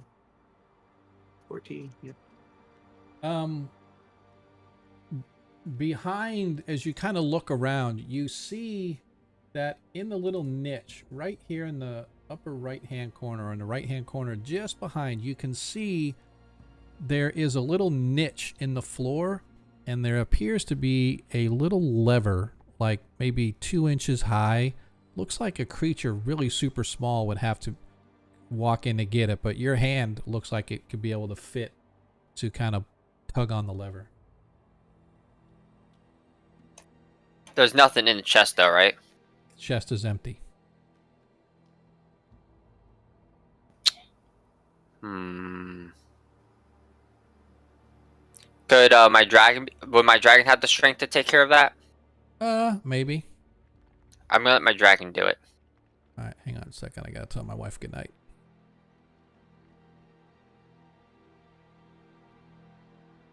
Kind of disappointed. I forgot to pick up lottery tickets tonight. Mega Millions, 600 million. I should have got them. Who knows? Yeah, I was thinking about doing it myself. All right, roll. Give me a strength check for your dragon. You got this, little buddy. Nice. Your dragon gets in there and sort of grabs his teeth around it, pulls back, and you hear this click. Behind you, a door opens up. Oh, behind us. Right behind you, a door opens up. You hear this click sound, and you jump back, and you see a door open up, revealing a flight of stairs leading down. Calls to drag back. Good job.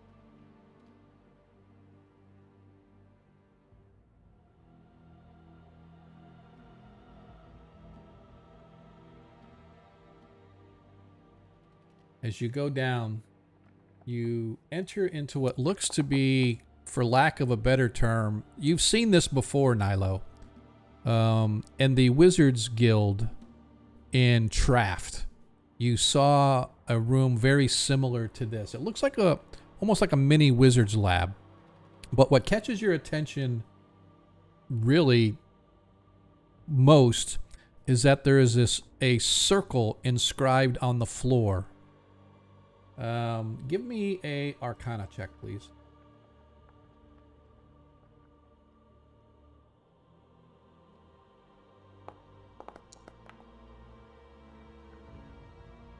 Yeah, Praviskro knows, he realizes that this is a magic circle. Doesn't know what it's really, where it goes, or if it even is completed. He's not that well versed in it, but he knows it's a magic circle that you can teleport to and from. At the bottom of the stairs, you see there's a little table, and there's a bookcase that is stuffed full of scrolls and stuff, but all the paper has since corroded and fallen away, leaving nothing but ash and dust for the most part. Maybe little scraps here and there, but nothing worthwhile. Whatever was put here has been there for a millennia, and it has not survived, unlike other things in this place.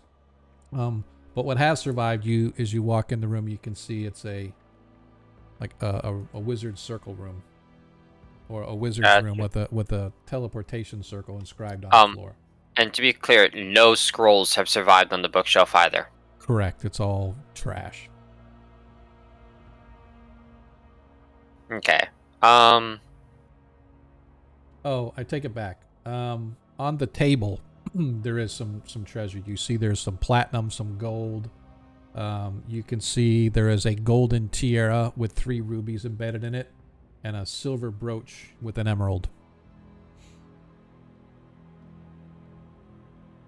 You want to take notes for treasure? Yeah, it's repeat that one more time. 50 gold or 50 platinum.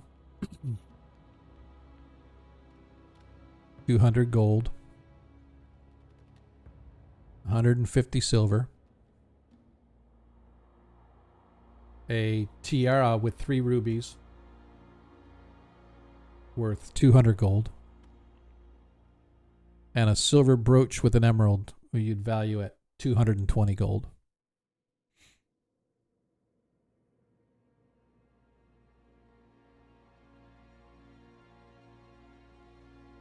You said emerald brooch or sapphire brooch? A silver brooch with an emerald in it.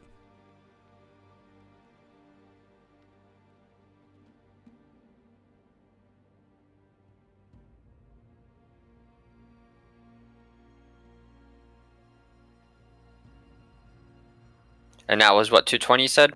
Correct. Alright. Paviscro collects those. Or so he'll leave the others to collect those, but then he'll does he have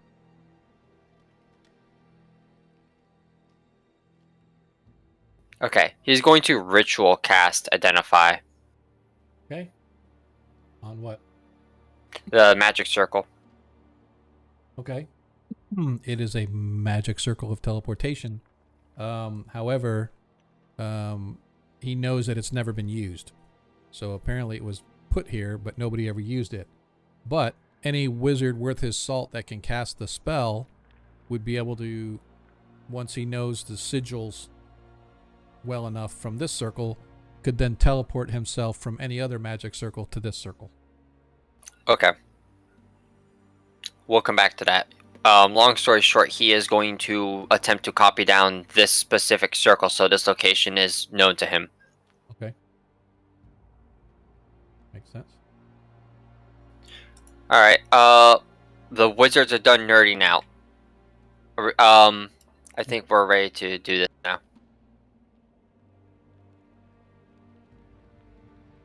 Okay. As you guys approach the stairs. Alright, should we all enter at one time, or we want to have some folks on this side to take care of anything that blocks the path again?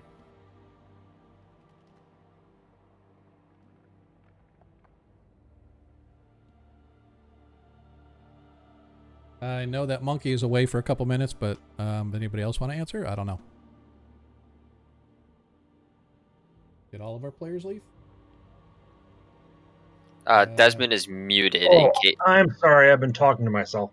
I said I'm comfortable where I'm at, watching the path. Okay.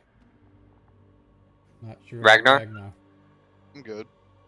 Okay, so the two of you will stay on the outside. Tarikas and I will go. Tarikas, Pavisco, and I will go on the inside. If you want, I could probably lead off this time if you'd rather. Alright. You can go on the inside then, and I'll handle the outside. But I'll send Pavisco with you, and that way he can handle. That way he can magic both sides up. Yeah. Desmond, go and take a step back. Okay.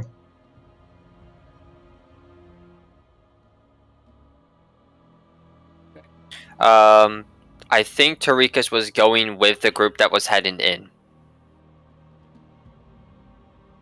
That's what he said, and if not, then we'll adjust it afterward. Okay. As you guys, as soon as you step in, you get right there about where those pillars. And once again, just as in the other chamber, you feel the air grows a little cold. You wouldn't say for certain, but it seems like the light flickers a little bit more dimly. A figure begins to coalesce on the circle before you. And just like the other spot, you can see a ghostly figure begin to appear. It sort of looks your way, its eyes gazing down upon Ragnar. Its hand sweeps off to the right as it looks over toward another portcullis that leads into another room of some kind. Very similar to the other, the portcullis is narrow and difficult. Nothing that you guys have could fit through the crisscrossing bars, but you can see inside with your, well, Ragnar can't. but you can actually, for those that sort of come in, I'm not sure where Perviscro would want to be, but looking inside, you can see there is another chamber that appears to be just like the one to the north, only this key is a different color of metal, but it's still shimmery, shiny, and sort of reflects light that sort of dances on it. And as the ghost sort of looks over that way, looks back toward you, it begins to whisper in an ethereal voice that sort of echoes softly across the room. Only those that are worthy may take the key from its resting place. Those who seek the keys are doomed to face the deadliest of tasks. Are you worthy, my friends? As it sort of looks back to the key and looks back to Ragnar. Now listen here, man.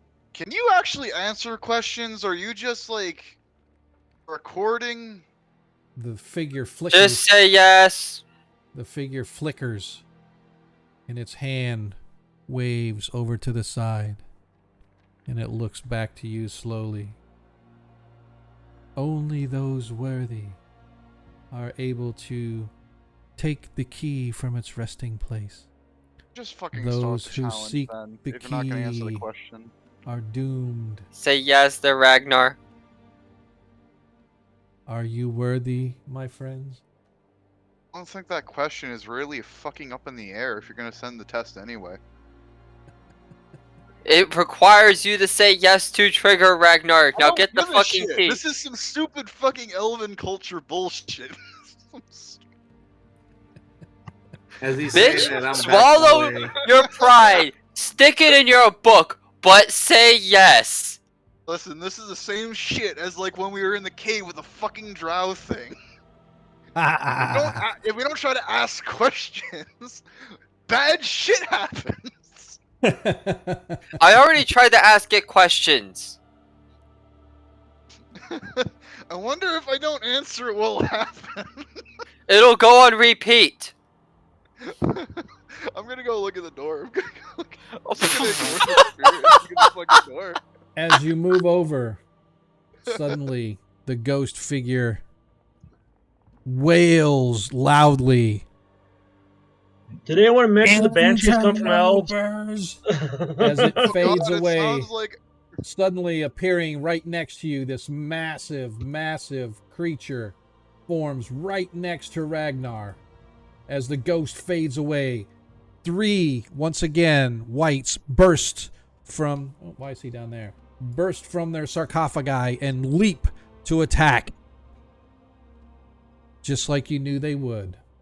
And that is where we're going to leave our game for next time, because we're getting close to the time limit and I don't want to go past 11:30, so we'll just cut it just a little short. It's only Saturday tomorrow.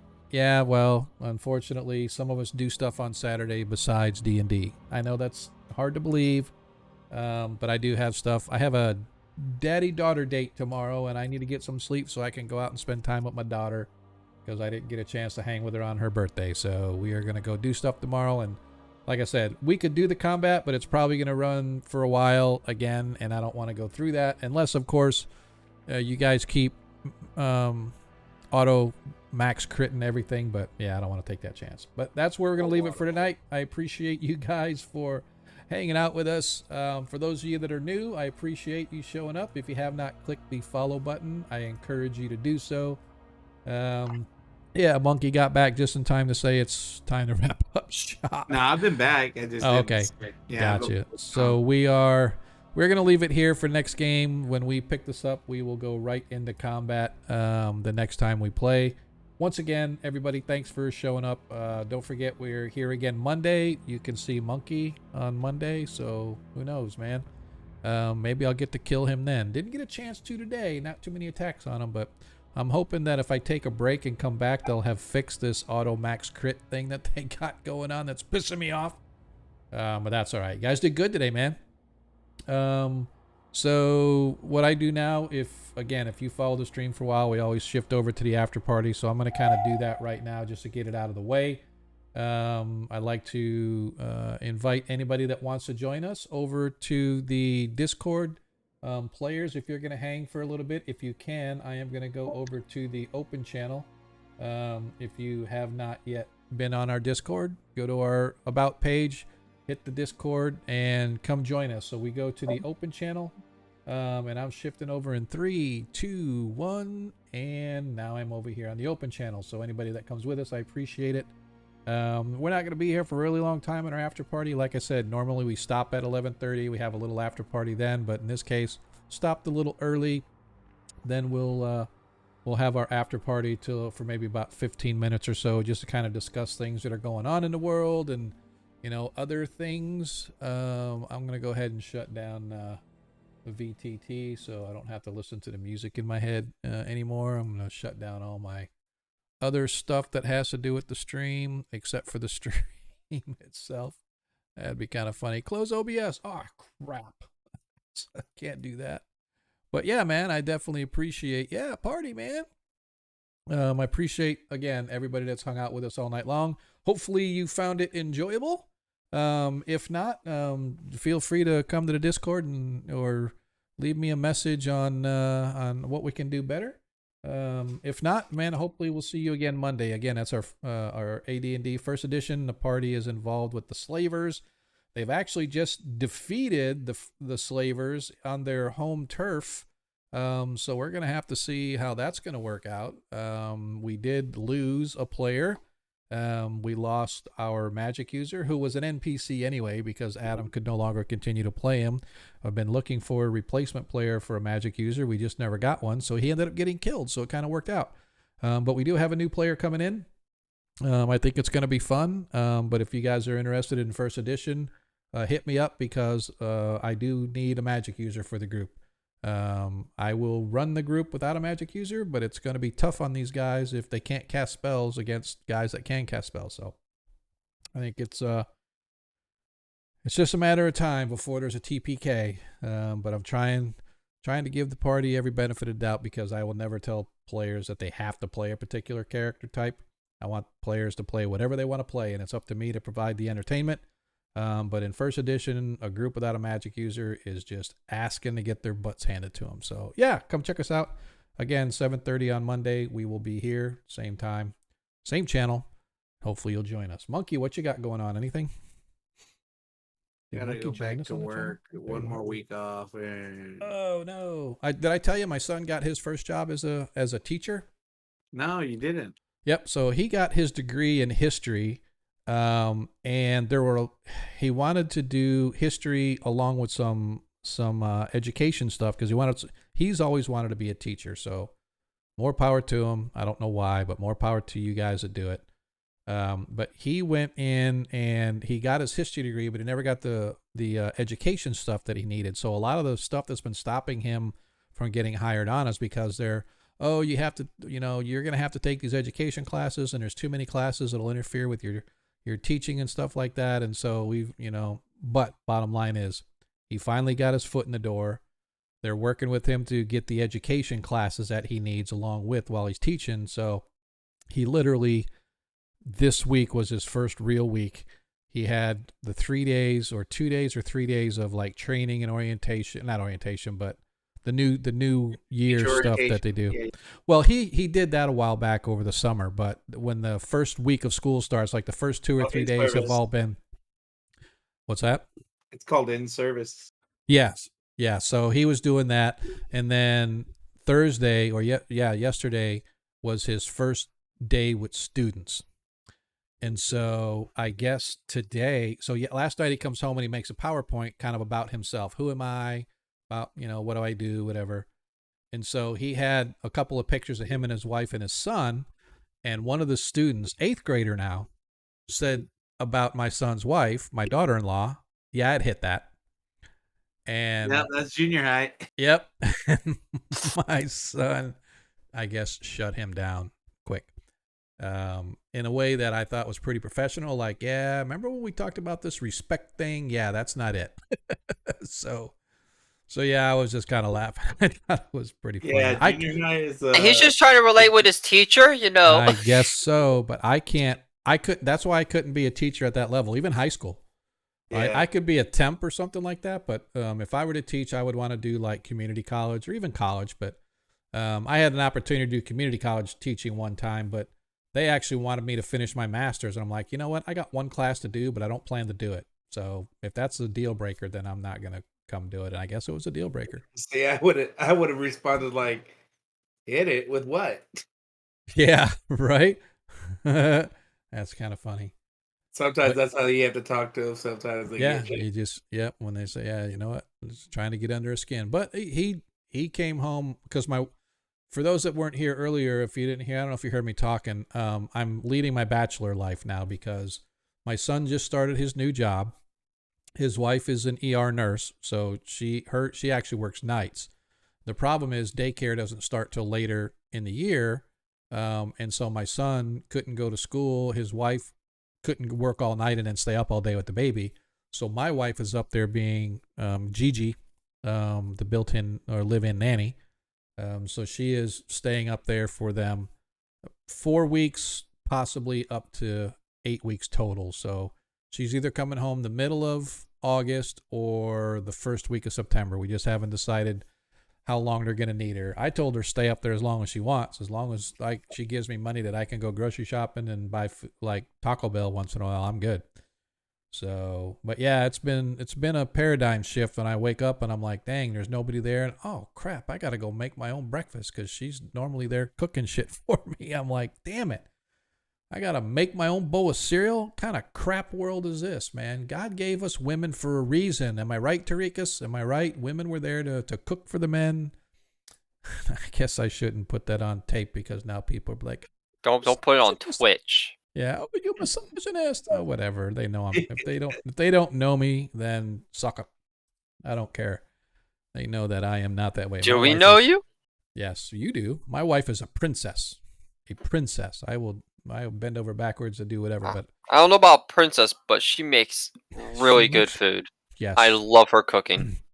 Yep, and see, people don't believe before every game, my players would sit down and we would have dinner at my house and then we would play.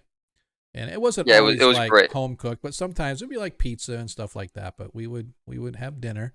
And then what did I do at the start of every new campaign? What did I do for you guys? Tell me. Tell everybody. Because I am. You threatened to TPK the party. Well, that's like every session, but that's not the point. But yeah, so this dude would get us a notebook that we never use to keep track of the game. Some chocolates. If I called Kaylee and right now, he got everybody a pack of dice, I believe, for one of the campaigns. Yeah, one of the campaigns I got you guys the dice, and then for Christmas I gave you guys gifts. I remember I actually one of my players we did the on Hero Forge you can do your mini, and he did a mini of his character, and I yes, you know who I'm talking about. Yep. Antonio. God. Yeah, I'm trying to remember. Gekek, that was it. I kept trying to say his name, but I kept trying to say Gesh, which was an old Dragonborn of mine. Right. I'm like, no, they sound similar, but it's not Gesh. It's Gekek. Yep. Gekek. Hold on. Let me check my phone. I might have the name. I might have his title in my phone. Are you serious? No, you do not. I might. Every time Gekek leveled, he would add something to his name of his character to kind of say this is who, like Gekek, son of so and so, son of so and so. Yeah, it was Flesh Carver Gekek. Yep. Let me see if he actually gave me the full name in the chat. Probably have it. I'll bet you I have it somewhere. But yeah, I do not have his full name in here. It must have been on the old phone. Old phone. Kaylee. Old phone. I'll be right back. Text Kaylee, she'd know. But anyway, he's like flesh cut because my son played and this was the first time I had ever really allowed non-standard races. Like I've always been elf, gnome, half elf, half orc. All the basic first edition character races are the ones that I prefer. I've never been one to have all these weird races and stuff like that. But I allowed it in this particular campaign, and my son played a goblin named Knick-Knack. And Antonio played Gekek, who was a what was he? Not an orc. He was a hobgoblin. Yes, hobgoblin. Thank you. He was a hobgoblin, and then everybody else played standard. Well, Jacob played Macaria, who was a tiefling, but everybody else, the other three were standard and stuff. 4 until she left, but the other 3 we had were just regular races. But Gekek and Knick-Knack came up with an idea of making money while on the campaign trail, and so I found it. Okay. Flesh carver Gekek, son of Gush, disciple of Stratagdeg. Yeah, but he actually did more than that later on. He had like 3 ones after that. Yeah, he had a bunch of them. It could have been worse. I had a friend who played a Pathfinder character he literally had a whole paragraph for his name. Yeah. And he would get it out every time someone would ask him what hilarious. his name is. That is hilarious. So anyway, I used to start a character with just a sound effect like eh, and every time I add a letter. That's Sorry hilarious. for interrupting you, Sean. Continue. No, you're good. But anyway, so they came up with this idea to make money while on the trail of the campaign, right? And so they got a covered wagon and they created a food truck.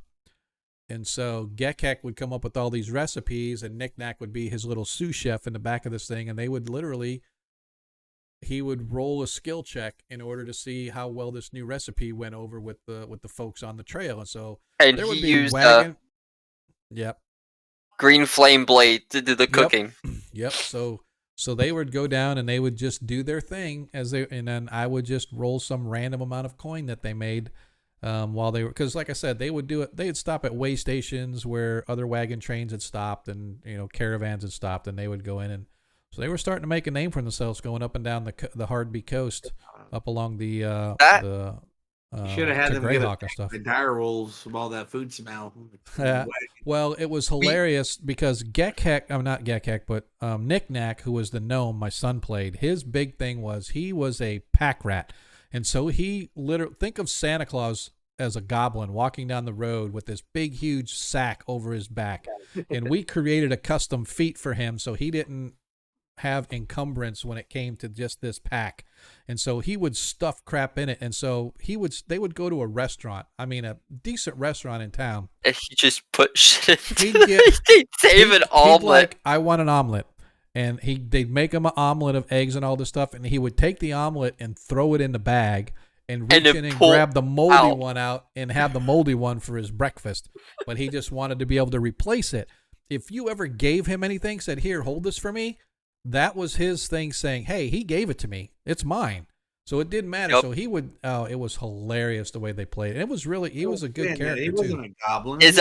He was a 4th grader. That's what his second most popular weapon. Their locker, and they leave it in there. And yep. The years smell. Yep. The second most popular weapon that he used was a zombie leg. Yep, they had killed a zombie, and he took one of the zombie legs and stuffed it in his pack, and he would use it as an improvised weapon whenever he got a chance. It was just even like, scarier. All right. If you gave him freaking Ghoul's arm. Right, hit somebody and paralyze them. On it. Yeah, that's funny. That is kind of funny. So yeah, man. So anyway, you got nothing going on except for vacation then, Tariq?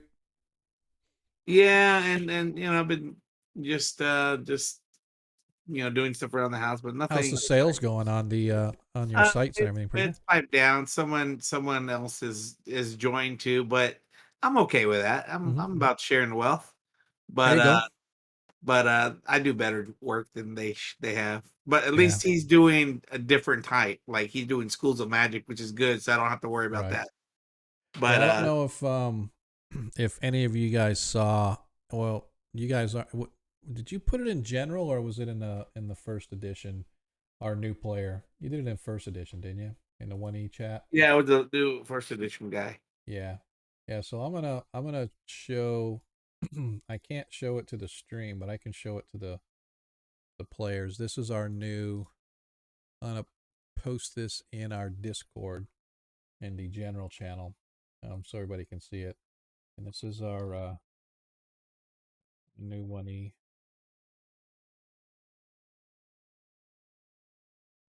So that's the artwork that Monkey did for us for the new characters. Cool. So that was cool. Yeah, it came out good.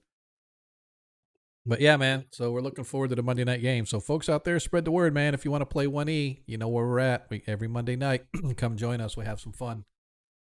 I just need somebody to play a magic user because I don't really want to create another NPC. I don't think I'm going to. You guys are just going to have to muddle along without a magic user, and I don't know how you're going to do it. It's just going to be tough. Well, that's going to suck. I don't know how first edition is when it comes to that, but I imagine it's really bad for identifying anything. Yes, exactly. Well, first edition is tougher. I mean, Yeah. you better make sure you know what you're doing. Yeah, poison like almost that. instant kills you. Yeah, I've read a little bit about like Nyla would have been dead already. Oh yeah. Nyla would have been dead because of a number of reasons. Sometimes it's just Corvus's plan. Yeah. So what about you there, Ragnar? You got anything going on? I'm just going to go down the line here. So anything going on with you? A lot of family reunions in this month to deal with. Nice. Nice. So that'll keep me busy at least for the next couple of Sundays. But right. I mean, overall, it's been good at work. Nothing too hectic's been going on. Yeah. The weather hasn't been horrendous. It's hot, but like it's mild for Floridians. Yeah. We my coworkers have been like every time I send them pictures of the storms rolling through because they're all in Texas and it's like 115 and no rain and shit, and they're like, send us some water. I'm like, you can have all you want. If I could get it to you, I would. Hey, Sean, did you get all the hail the other day? I think it was like Tuesday. Got a lot. Yeah, we got a lot. Yeah, we got stuck in the middle of a Publix parking lot over at Conway and Curry Ford. Yeah. Yeah. I don't know if we really got a lot of hail, but boy, it came down hard and fast, and the wind it went from like, oh, here's the clouds rolling into boom, my trees are bending over and leaves and branches are blowing across my backyard. I'm like, what the hell? But I don't know. Yeah, it was wicked. The water came up to the bottom of everybody's rims. Right. Yeah, it was tough, man. Well, it's like today, rain all around. Except for my city area. There's rain all over the country except for right where I'm at. Right. Yeah. Or at least a percentage chance. And it was like, yeah. So we haven't had rain in like almost 4 weeks. It's been like 100 plus. Yeah, it's been hot. So what about you, Jacob? Got a new house. Besides work? You moved. Moving. I should be moving in by the end of next month at the latest. So is it like your family got one or you got one? No, it's so some shit went down. Right. No need details. Don't care about that. Point being, the house is empty. Problem guy is gone. Right. He's in jail. Family moved out. They don't want to move back. They want to give the house to somebody because the house is already paid off. So they're going to give it to me on a rental. Nice. And I get the house, but we gotta clean up the guy's mess. Yeah. He was not. What? Well, I was gonna say, do what you got to do. House is a house. Yeah, it's the yard's a biohazard. Yeah, great. Gotta like that shit. But clean it up. Low rent. House is mine. I don't have to, put a lockbox in my fridge anymore. Nice, dig it. Wow, there's a lot of folks that are on, man. Who do we want to raid tonight, man? Oh, this is tough. We still got a few people left, so let's look and see.